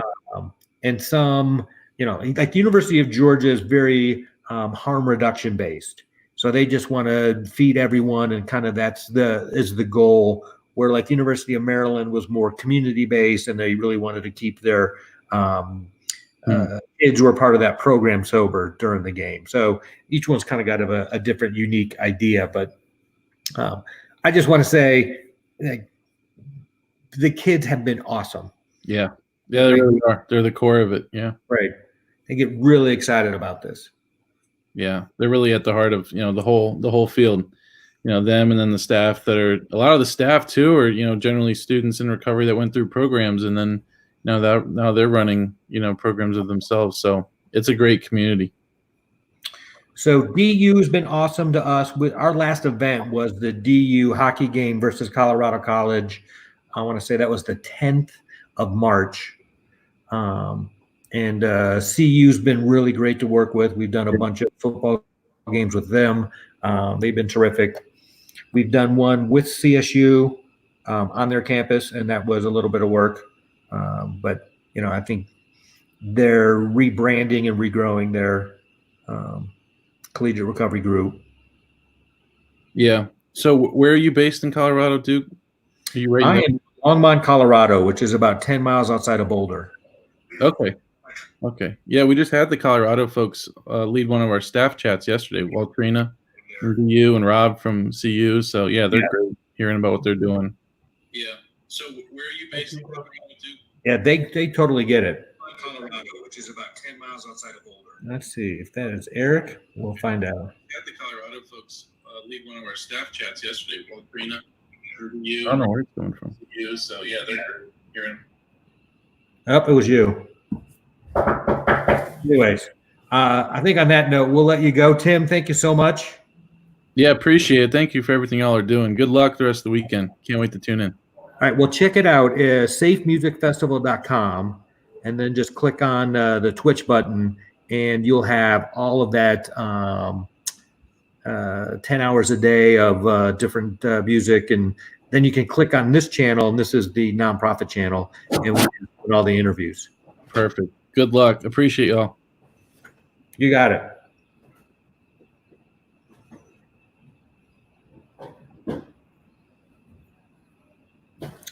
Well,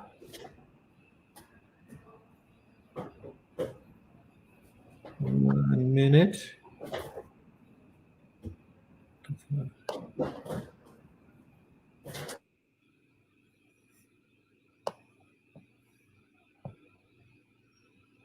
Arena, Hi. how you doing? I'm not nervous. You're nervous. Well, good. Yeah, I'm very nervous. Just for the record, I mean, I'm Irish.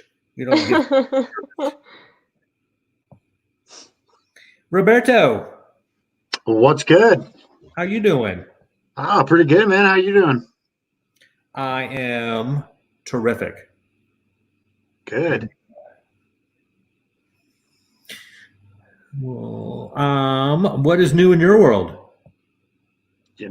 Just trying to get through all this COVID stuff and stay busy and keep occupied and stay healthy. So Awesome. been doing a pretty good job of that so far. Do you know Jay Staples? Don't. What's going on? How's it going, Jay? I'm just going to sit here and listen. So I like the dog. How's Valkyrie? Yeah. She's my supervisor. What a chill puppy. So Jay is my one of my MCs, and we've been interviewing a bunch of folks, and we had Faces and Voices on earlier, and they were definitely talking about RCOs or recovery communities, and kind of how they are now being either licensed or really kind of talking about different trainings that different peer support groups are going to get. So would love to say hi to the two of you. Welcome to the S.AF.E Music Festival's nonprofit stage where we're interviewing different groups, and love to hear about what's going on with the Peer Coaching Academy in Colorado and what you guys are up to. And Irina, good to see you again. You too. So thank you for accepting our invitation to come live, and we'll ask lots of really important questions like how you're surviving the COVID, and hopefully you still have toilet paper left, those important questions. So which one of you guys would like to go first? We'd love to give you the mic. I'll hop in just so we can make sure we make it in our time slot. So Thank you. yeah, Robert and I spoke earlier to kind of just focus on which parts of PCA we thought it would be super relevant to share. And so the decision was kind of to share the most recent things that have started within PCA. So I'm going to cover the virtual clubhouse. And then Robert is going to cover the phone service that we're also providing now. So with honestly, and it ties really well to the COVID thing, right? So that was kind of the fire that brought together this virtual resource that having been kind of managing it, we've seen that it's going to be relevant moving forward anyway. So in terms of like the virtual clubhouse as is, and I don't know, Duke, if there's a place where we could share maybe the link, whether it's after this video or wherever you're kind of hosting maybe some links and resources for people. But the virtual clubhouse can be found at embarkrico.com/events. And I will send you that link just in case. And what that really looks like right now, and probably for the foreseeable future, is that it is a resource that is connecting a bunch of different organizations. Most of them are local to Colorado. However, we do have some that are out of state. And in terms of the reach, it actually is reaching now internationally as well, which is super cool. We had folks from Dublin earlier on our comment banner who could use, I think, some of our resources. Awesome. And they're all being run through Zoom. So really anybody that has access to that link that I just said has access to the meetings, right? And so the point of it is, how can we provide recovery support services right now during this time, right? And so there are other organizations like Smart Recovery, Women for Sobriety, LifeRing, all these other recovery support programs that always offer online resources. But when this whole COVID thing happened, there are other people locally, right, that provide resources that got into that position of like, how do I continue what I'm doing and offering these resources online? So that's what the virtual clubhouse does. When you open that link, you'll see a calendar that's showing you every single meeting that we have going on that day. For anybody that wants to attend, they just show up to that calendar. They say, that meeting looks good, let me do that. For example, we have a lot of all recovery meetings. Robert runs one of those with Route to Recovery. And then we also have things like What about family support programs? So we have Jeff Jones, that's with Family Recovery Solutions. So he's helping out with that. We have like yoga for sobriety. So there's a bunch of different options on that calendar that really supports this whole conversation about the many pathways, right? Like how can we provide a resource that supports different pathways, different people at a different place in their recovery. So that's kind of, I'll just leave it at that. And then if you guys have direct questions around that, I can answer. And then if Robert wants to move into the phone stuff, we can also do that. I just want to say you have the coolest background of anyone we've had today. You know, I was nervous about it. No. So basically, go to that website, and then it's basically like a bunch of different Zoom meetings, everything from yoga to all the different pathway recovery stuff. Yep. Yeah. And so for participants, they would get to that link, and then they'll just it's set up really. It's very clean, right? So when you click on the meeting that you think you want to join, there will be a direct link. So some of those meetings have things like passwords. The participants don't have to worry about that. The links have the passwords embedded and stuff like that. So that's really all it is. You show up to that calendar, you kind of snoop around, see what sounds interesting, and then you show up. Right on. Text or email it to Duke, and we can put it up right on the screen right here, right now. I will use this private chat thing. Is that going to hit one of you guys? Okay, perfect. Yeah, I'll throw it in there. Thank you. Jay's my IT guy. He's the guy behind all technology. Right. I'm not actually an IT guy. Just actually, Eric Button's our IT guy, and I'm going to bring him in. I don't know nothing about nothing. All I know is that Duke Rumley is a rumbling, stumbling Rumley. Welcome back to the game, Eric. Now, how did you two meet Rumley, Duke Rumley? I've met Duke just through a number of different events and different working things throughout the recovery community. And Irina, but I liked that you tried to say it the Russian way. Did I pronounce it Russian? Irina is in Russian, so you were closer to that. Okay. Well, what do you get? Where are you at? What part of the world are you in? So I'm in Denver, Colorado. Okay. And I met Duke. I would say, Duke, did we meet through Rod? I mean, I don't know. The recovery world is a lot smaller once you're in it. Oh, yeah. It was an event, but I don't think it was specifically through Rod per se. All right, well, let's get to Robert real quick. Yes. Oh, Robert, I'm sorry. Oh, you're good. No worries. What does your search say? Cena? Cena. Hey, it's a Bluetooth technology.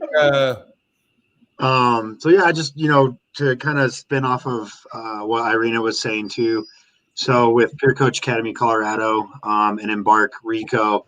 So Embark and Rico is kind of the recovery community organization, the RCO, based out of Colorado Springs. We have a location in Aurora and then a couple other locations.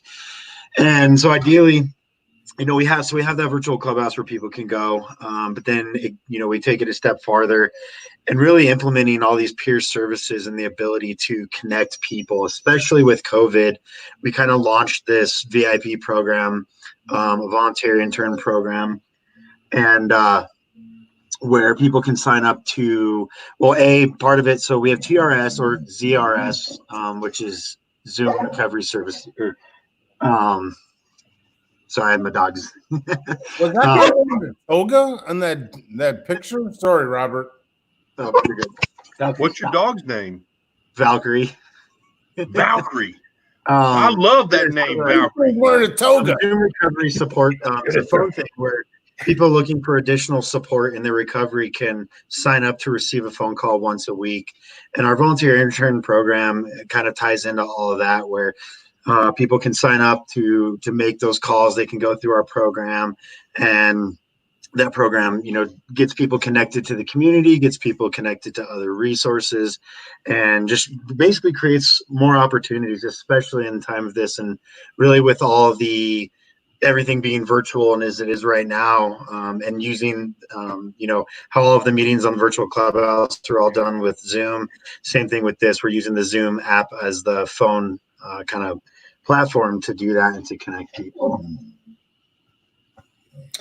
You killed it. That was well done. Let me tell you. Peasley, to do that while Eric Button was having his sunglasses issue was amazing.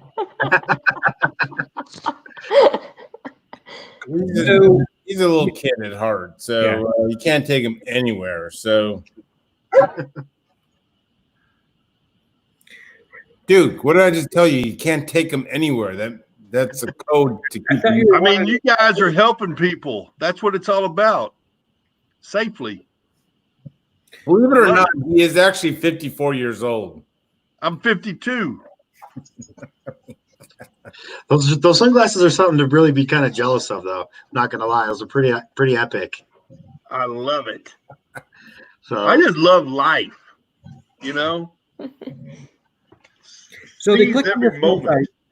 if you click on this website, you will be able to have access to how many different meetings a week? I think right now, last time I know that we had like a count, it was at 78. 78 meetings? A week, yeah. So that may be up from then, but that's the last number that I remember. Now, do you and Robert know each other before this? Nope.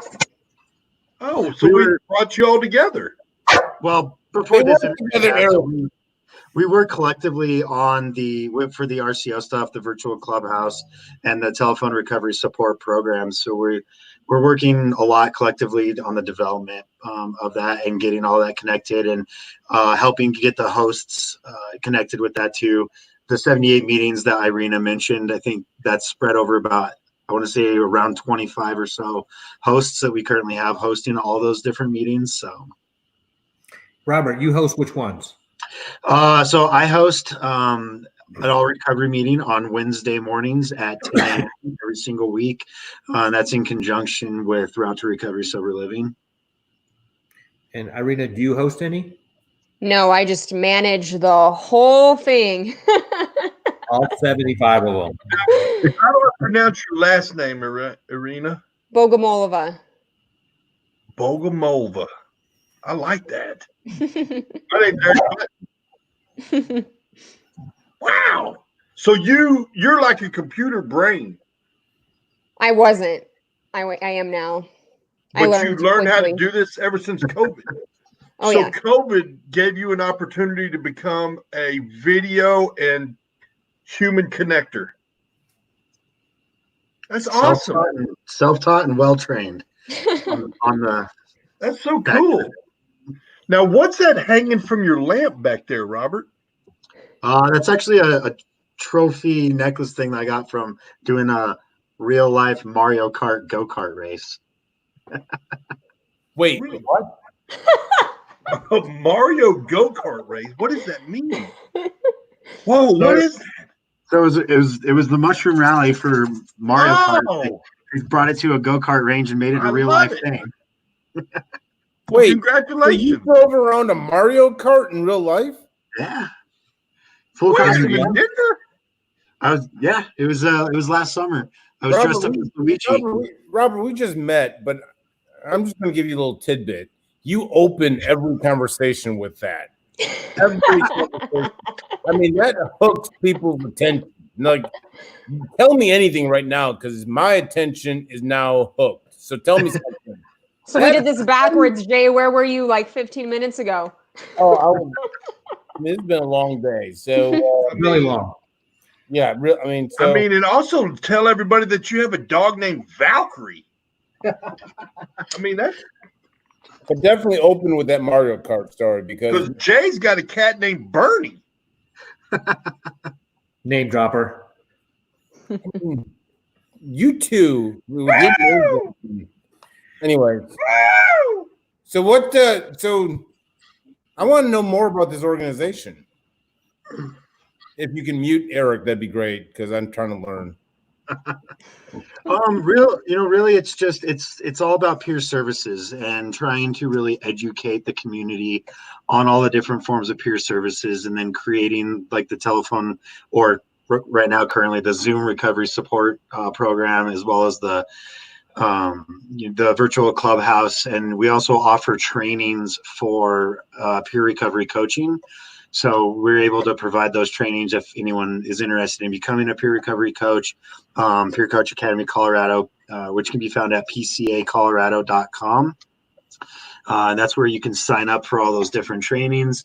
And really, it's just about using, creating coaches. And the main goal of a coach is to help connect people and to be out there kind of in the trenches with people in the midst of their recovery, connecting them to all the different resources they need, and just helping people kind of navigate the world of recovery. And who's the trainings through?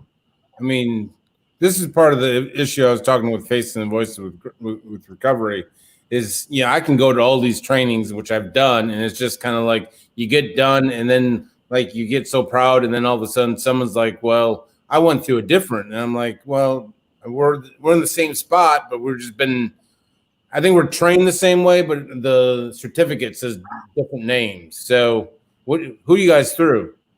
So it's CCAR, which is the Connecticut Community of Recovery. So we're using CCAR's material and stuff, but yeah.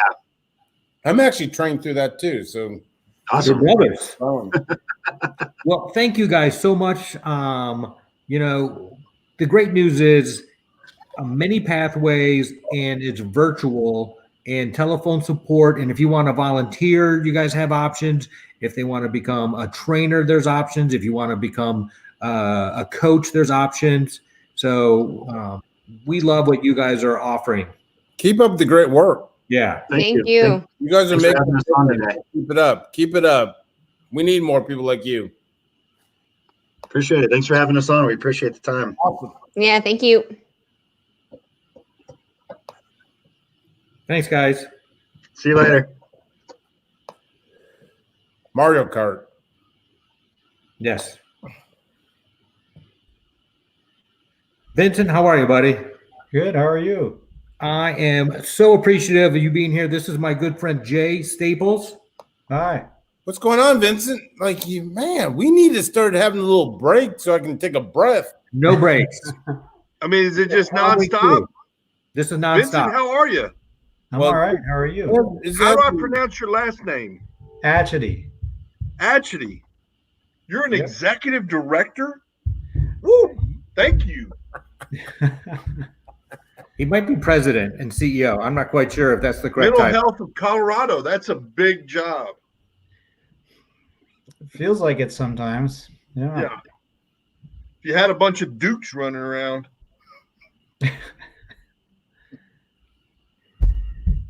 So, Vincent, off to a great start. Yes.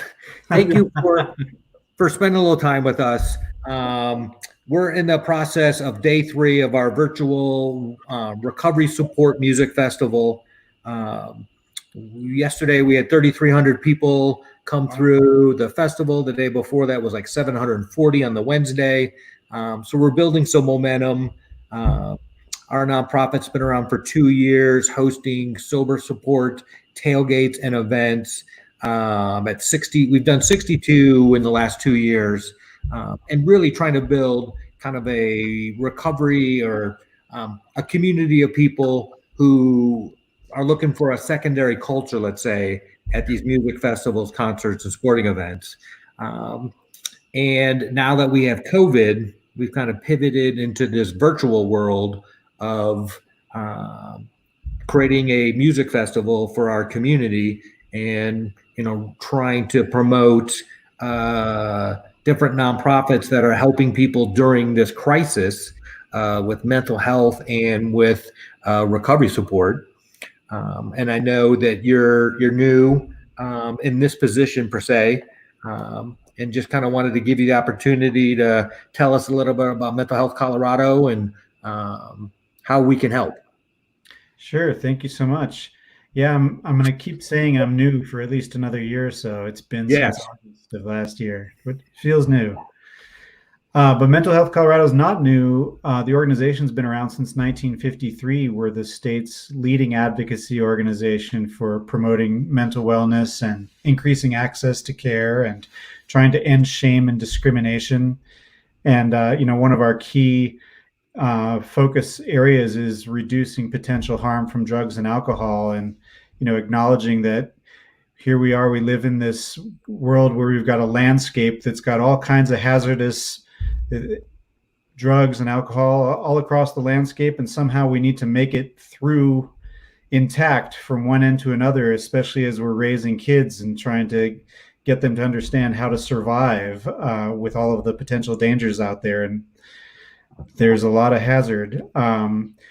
So what we do a lot of policy work in terms of passing different bills through the legislature, which are all oriented toward creating different access to care opportunities for people, Right. For all kinds of mental health needs and substance use needs. And we've got an initiative we created in response to this pandemic called In This Together, acknowledging that a whole lot of people are feeling more isolated than usual. So this is just basically a mechanism where if you're feeling isolated and you'd like somebody to check in on you and give you a little bit of moral support, you can visit our website, mentalhealthcolorado.org, and put in your information, and somebody will give you a call and just keep you company. It's not a clinical service. It's really just human companionship. That's great. Yeah. We've created a resources page that has all kinds of suggestions about how to support your mental health during this pandemic, as well as all of the usual resources for accessing care. All those different kinds of things. Well, we had Sally Spencer Thomas on, who's the suicide prevention kind of professional in Colorado. And she was really interesting just as far as the data that they're collecting on suicides doesn't come out for like 2 more years. We don't really know how this is going to affect. Dr. Valek with the consortium was telling us that like the Xanax prescriptions are up 35% in the last 2 months, and no one's talking about that. We've learned that the new recovery and prevention bills seem to have been gutted, that were going to be we were hoping Colorado to be this national leader in that area, and so we just appreciate the fact that these deals are all getting done behind closed doors, and we don't have access to that, and that you guys are fighting for us. Yeah, up until 58 days or so ago, we were really pretty optimistic about Colorado's future for mental health, because there's been good movement in the legislature for the past couple of years, and a lot of real understanding on the part of elected officials and state leadership of how important this is. But in this new world, we're a bit discouraged in terms of the setbacks we may be facing. And as you mentioned, Xanax sales are up. I heard that nationally alcohol sales were up by 55%. And so not only will we have the folks who needed care and were having trouble finding access to good care before the pandemic, but we may have a significant growth in the population of people who are going to be needing care and having a hard time finding it. Well, we think that that's the case. As a community that needs accountability and connection, doing that virtually, I'm proud how we've done it, but I don't know how long we can kind of stay at this. So that's where we came up with this idea of a virtual music festival. So we're trying to build some community there. We're obviously getting a lot of eyeballs, and we've got some amazing DJs, and really happy about that. It's a kind of a unique idea. But how do we kind of help people who might need to take a night off feel like they're not the only ones doing it right now? Yeah, it's tough. We really have to rely on this technology, I think. And, I'm concerned for people who don't have the broadband access and the capacity to do this visual stuff. And they're really just going to need to go back to the old faithful telephone and, a warm human voice, somebody who's really listening on the other end of a phone, that got us through all of our earlier lives before we had these technologies, it means a lot to get a call. And forming a informal network of friends that you can turn to, and naming them was one of the things we were suggesting, is that you ought to figure out who is your therapeutic support network and call them up and let them know that you're the one that I'm going to count on, and I'm going to call you every couple of days. And everybody ought to have that little group of people that they can turn to and be there for each other. I just want to say thank you. We've been doing this for like 3 days straight, and you're catching us at the tail end. We are usually much better with questions. That's all right. we have our own mental health we're fighting for right now. Thank you for all the hard work you're doing, though. It means a lot behind the scenes. We're talking with a lot of people that are working behind the scenes, which is always fascinating to me because we don't know how hard you're working. So, but I work in this industry, so I truly do know, and I appreciate it. So, yeah, just a couple of things. We really view ourselves as the voice for Coloradans, and part of what makes that possible is we have a statewide network of volunteer advocates who are people with lived experience of some kind or another. They've joined what we call our brainwave. We've got over 1,000 Coloradans, and we mobilize people to do letter writing campaigns and email campaigns to elected officials.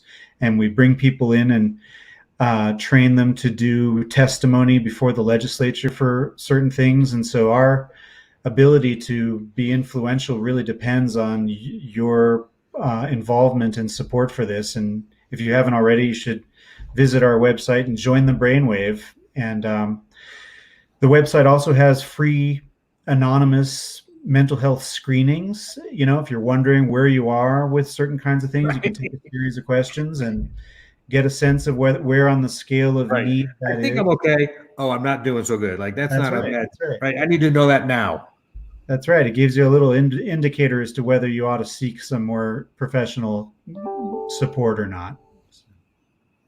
Awesome. Well, thank you so much for your time. I really appreciate it. I know I've been having a hard time getting emails to you, so I'm glad that it worked out. Anything that we can ever do for you, let us know.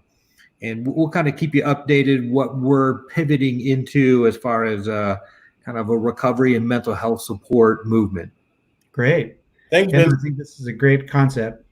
Good stuff. We're trying. Yeah. It's awesome. Awesome. All right. Nice to meet you. Thanks, Vincent. Have a great weekend, Vincent. You too. Thank you. Thanks. Whoops. You guys ready for some fun? I mean, is it? Who is this? Is that Davis King? Hey, what's going on, guys? What y'all do? What's behind you? This is our first DJ interview and Sober Raver interview. Actually, 2 singers. So 2 artists. Sing? She does. What are you going to sing? If you'd watched the stream last night, she just sang our first original track. She killed it. Yeah, no, I don't know about all that. You're very sweet. No. Killed it. Aw, you're so sweet. So first off, it was the best set of the night. So Thank I don't know you. how to say that. So I'm curious, how was your experience? I mean, this is kind of a brand new territory, and where Duke did a lot of the heavy lifting, or he's taking a lot of the credit for the heavy lifting. But I'm interested to see, how was your experience? I'm really interested. Did you guys enjoy it? What could we have done better? What you guys killed it, like they're saying. But how was destroyed, killed? No, we had a great time. It was definitely a mad rush to get everything into you guys, just because we found out about it literally about 4 or 5 days before it went live. So getting everything, because that entire setup you saw for the whole thing, that was in our living room. What? Yeah. I would have never guessed that. No, you could not tell. Yeah, that entire setup was our living room. So just clearing everything out, getting all the equipment in there, and throwing a party by ourselves was a blast. Can I just say you guys look like rock stars? I mean, I don't know about that. in the videos, you guys look like rock stars. I mean that screen, that crown in the back, and Wait, let me put it on. There we go. I like it. Yeah. I like it. So where are you guys right now? Our bedroom. What? Well, Really? It's That's where like the magic this happens. is actually where I record music. Yeah, if it's you look behind me, basically it's our little studio / like recording, and then the actual production is in another room. So you guys partied last night in your living room, basically. That's your bedroom. Like, what do you live in? Like some party mansion or something? I don't live here. I don't live here, but yeah, it was a good time. It's pretty cool to party in a house like that. Yeah, no, definitely not a mansion. Small house. Well, it looks like a mansion. So Yeah. You did The well. video last night made it look huge. How did you meet Duke? What was that? How did you run into Duke? What do you mean? You're meeting for the first time literally right now. Yeah, this is the first time we've talked. What? Yeah. Chelsea, though, Y'all didn't know each other until now? Nope. Chelsea's got a crazy story for us, though. Yeah, please. Let's hear your story. Yes, we'd love to hear about the story. You know Duke? So I basically, I don't know. Somebody sent me a link about Safe Music Festival about a month and a half ago, and I was like, "That's really cool." I didn't really think too much about it, and then what was it? You were telling me, you were like, "Yeah, we're gonna be a part of this music festival called Safe Music Festival." And I was like, "Wait, I've heard that name before." So like, I knew about the festival before I knew about it. So like, the promotion y'all are doing, the marketing, it's really working. So yeah, super cool. Super cool how things get around like that. The sober community is pretty small, and it's just really cool to be able to connect with different people. So y'all are awesome. Well, tell us what you're up to. I know you have this really cool sober raver. Yeah, so I'm known as the sober raver in the music scene because I've actually been drug-free my entire life. I've never had any substance besides sugar, which can be called a drug. It is. I'm addicted to chocolate milkshakes, 100%. But yeah. Who isn't? But yeah, I go to music festivals and raves all around the country, completely sober, and I just try to inspire people through my lifestyle. And I have my own brand called Music is the Drug, which is non-judgmental. It doesn't judge people that use substances or anything. Basically, I love that brand. Thank That's you. so cool. I need a t-shirt. We need to swap t-shirts. Yes, we do. That would be amazing. Any support I can get, especially out there in Colorado, because I don't really have a lot of people out there. So you do now. Yeah, it's super awesome to meet you guys. I travel all over the country. So. Richmond, Virginia. Mm-hmm. Richmond, Virginia. Fuck yeah. Wow, this modern technology is amazing. Yeah. It really is. You can talk to anybody around the world with this. You guys know each other, or are you guys just getting together for the first time too? We've known each other for a little while. Okay. Yeah. We met through a mutual friend. So. You, Davis, what's on the agenda for you guys? I mean, with this COVID, obviously, musicians, I've talked to a few of them. It's kind of put a wrench in all of our plans, but especially for musicians. How are you guys? I mean, what's the next steps? Are you guys doing more online stuff? I mean, I'm sure you want to hit the clubs, but what's the next couple of steps? So for us right now, or for at least for me personally, what we're kind of focusing on is being in the studio. Yeah. It's aside from being on like a festival or something like this, it's very hard to stream online because every single time you'll get taken down for copyright strikes, you're taken down for, any number of things. So really most of our time is being spent in the studio. I'm very fortunate in the sense that I also have a full-time day job. I'm a systems engineer for an IT company. So double dangerous, dude. Yeah.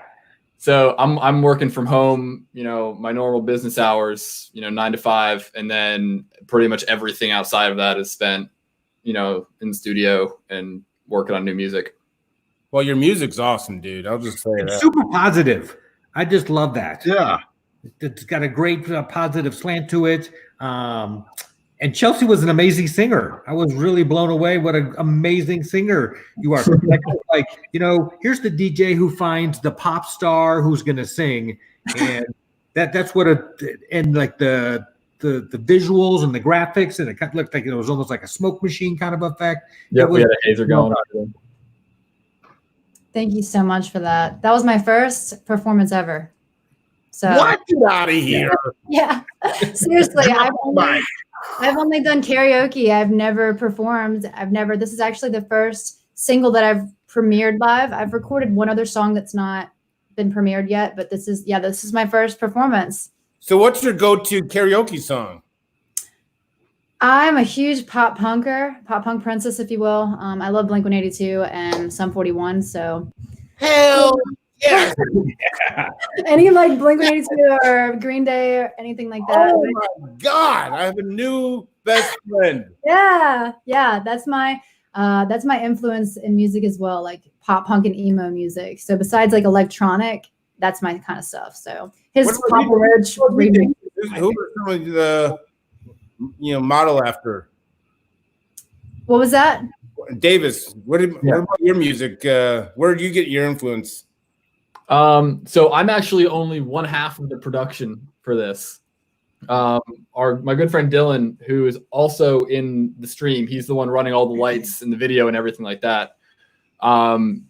Really, a lot of it comes from like Millennium and like that whole genre of music. Awesome, man. Well, I can tell because it seems like you're almost playing some of the music, and it's not just some recorded couple songs that you're smashing together. There's like more music that you created yourself. Yeah.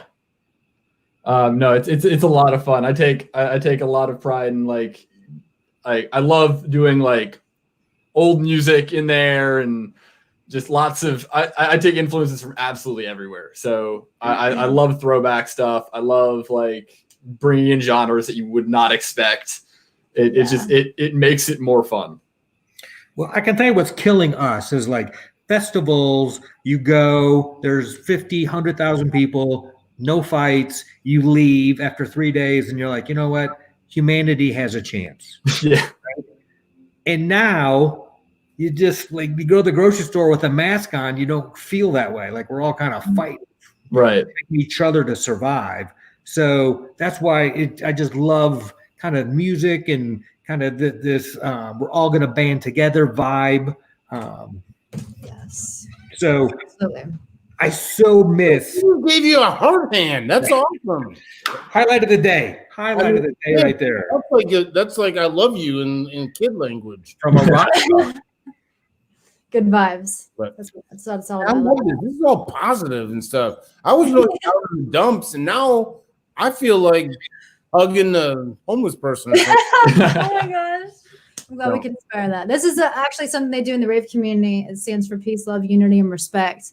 And it's actually something that I do at a lot of festivals. It's like my signature pose. So yeah, kind of goes hand in hand with my brand, which is unity through music. So yeah, I'm digging your brand. If you ever come through Dallas, either one of you come through Dallas, Texas, you let me know because I'll support you guys. Heck yeah. I actually did a show down there not too long ago at a club down there. What? Well, it was actually over in Fort Worth, but yeah. I can drive to Fort Worth. I got a car. Are you coming to Denver? Any plans? Is everything canceled? I've done it. We've done a show there before. Obviously right now we don't have any shows planned. Yeah. But as soon as this whole thing ends, hopefully we'll get a whole round of shows scheduled and be all over the place.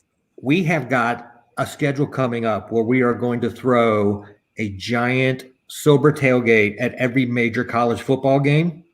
Oh. So we're coming your way. We've been invited out by Virginia Tech for the Virginia Tech Penn State game. It's up in Blacksburg. We've done lots of shows up there. And we're bringing Davis with us. Yeah. So we are so down. Dude, that would be so much fun. I mean, you're a huge name. So we would be honored to have you come, and we'll figure it out. But really, our goal is to make this happen. If you want to do, like, bring Chelsea up too. Like, this is going to be a fun time. Yeah, absolutely. And food too, because that's my jam. I mean, we'll bring it. We'll bring Chelsea anywhere she'll agree to go. Like that's not really a question. That was inappropriate. I should not have done it. Oh, As long as he gives me a chocolate milkshake, I'm good. That's all I want. Done. chocolate milkshakes for everybody. Thank you for this. I needed this. I was literally down with you I'm guys. dying. I'm literally dying. So I'm It's curious. like a telethon. I feel like Jerry Lewis. Well, you guys have been the funnest interview for sure. Oh, y'all are awesome. Well, that's what we're here for. Seriously. I have Well, 1,000 Safe. I'm questions. safe. Yes, you are. Just mute him. Okay. No, thank you guys so much though for bringing us on here. I mean, it's really cool how like I saw you guys and then it just so happened that I'm a part of this. I'm like, wow, that's amazing. I'm the Sober Raver, part of a sober music festival. Couldn't be any more. Sorry. Wait, Duke, it's not all about you. All right? I'm trying to make you the big one. I'm sorry. Yeah, we really appreciate you having us on. Well, more importantly, yeah. So tell us, have you heard of anything like this before? Is anybody else kind of doing something like this? How do we, like, we want to do this again in 30 days. So ideally, yes. Surprise. Right. So do we think like, is there any festivals that haven't been canceled? What's your kind of take on it? As far as I know, to this point, most festivals are canceled. In terms of online stuff, I've seen one or two kind of pop up, but nothing really to this scale. They've all been like, Friday night we're having 3 or 4 people on, calling it a festival. But this is the first thing I've seen to this scale. Well, the first time you do it, you got to blow it out, right? Oh, absolutely, yeah. Yeah, I've never seen a virtual sober festival. This is the first one I've seen. And I think it's like I told you yesterday, it's super unique. The people really need this, especially during this time. I think you were saying to me on the phone, or maybe I just heard it somewhere, that like the sales of alcohol or something is like rising. I don't know. People are drinking a lot right now. So it's really cool to be able to just show people that they can have fun sober. Yeah, over 50%. So you, Chelsea, you just never had the inclination to do any kind of mind altering substances? Yeah, I mean, people always think that there's like an elaborate story behind it. I just knew from a really young age that I never wanted to use anything. I've only taken like 2 sips of alcohol in my life. I've spit it out. I've never had weed. I've never had any other substance, like literally just taking a few sips of alcohol, spit it out. I was like, oh, cool. I don't want that. I'm just going to drink milkshakes forever. So right on. Yeah. Never had a. Jay and I made up for you. So we did your share. Was that? We've done your share, unfortunately. So that's why we're no longer partaking. That's good though. It's crazy. I went to a party school, Radford University, which is right down the road from Virginia Tech. So I know Virginia Tech very well. So it's pretty crazy that I went there and never done anything. But I still went out and had a good time. Still went out and partied. For a sober tailgate, and there'll be I am. shake machine or something. We'll make our own shake. Machine. I'll telling you. We'll rent out McDonald's or something. McDonald's ice cream machine's usually down, so let's not rely on them. We'll just get our own. Yes. Anyway, that's awesome. That sounds great. I will definitely be there for sure because my hometown is actually an hour away. Dear. So you must stay fairly active and stuff. If we're downing, because when I down milkshakes like I do, like I take up this whole screen. Like you, lactose intolerant. I can't explain it. I don't know. It's just. I'm jealous of you, but I'm actually going to have a chocolate milkshake tonight. Just so everyone knows. Party. We'll have a virtual toast to that. Woo! Oh, Eric's back. Woo. You go, Walrus.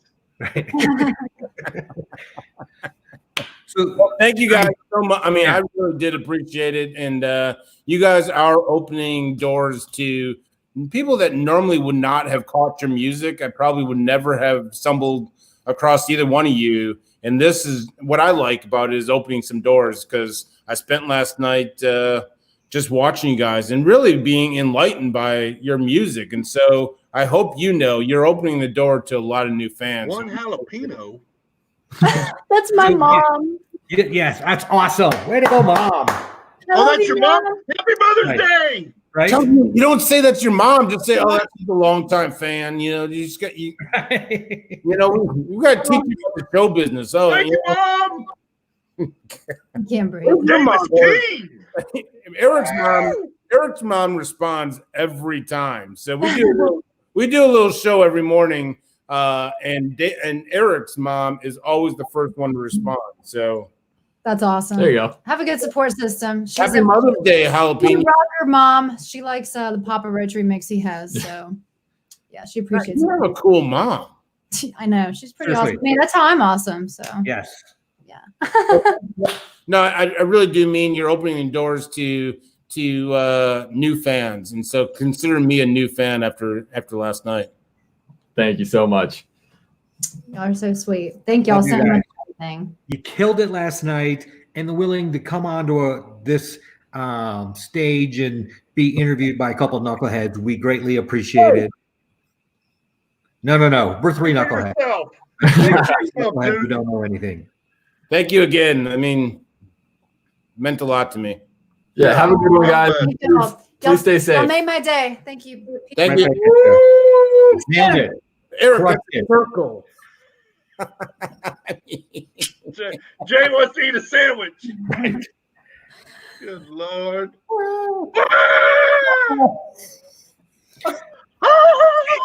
Okay. I'm done. Hey, now I can't I hate do to tell you this, but I've totally lost it, dude. I gotta go. I'm out, dude. Like I gave Is that our last interview? Yes. Oh, it is? You have done a great job, dude, Okay, combining up nonstop. I mean, it's like bam, bam, bam, Can I bam. give you some feedback? Sure. We're still live, but anyway, I'll say it to your face. I don't care. I'll say it behind your back. I appreciate that. You need to give a little time in between the interview. You can't just go, all right, see you. Boom, another one pops back up. Like that. The logistics. How did you fly all those people into the same place? Right. I just want to say once again, thank you guys. You guys rocked. I wanted to bring you back. Mwah, mwah. Thank you. You killed. Don't bring a backup routine. You're gonna. Hey, they could have been in an intimate moment. They could have, but fortunately they weren't. So All right. Yeah. There's Now, no how did you along meet the those way. people? They didn't know you her until now. mom commented on the show. I love her mom. But how did you meet these two He's wonderful a DJ. people? He's playing in the music festival. DJs, musicians, music festival. Do you see the connection? Yeah, He but cares how did about you that. know to ask them to be in it, Duke? I think he maybe emailed the guy who was scheduling all the DJs and was. So this has gone viral. I'm glad you did. All right, peace out, dudes. I'm out. Peace out, brother. Appreciate you. Love ya. Thanks, Eric. Appreciate you guys. Wouldn't be the same without you. Thanks, everybody. Thanks for enjoying the show. We went 2 hours, 22 minutes. We had a lot of great guests. I would like to thank everyone for supporting Safe Music Festival. And if you'd like to make a donation, you can go to soberafe.com and click on the donate button. It'd be greatly appreciated. Thank you much.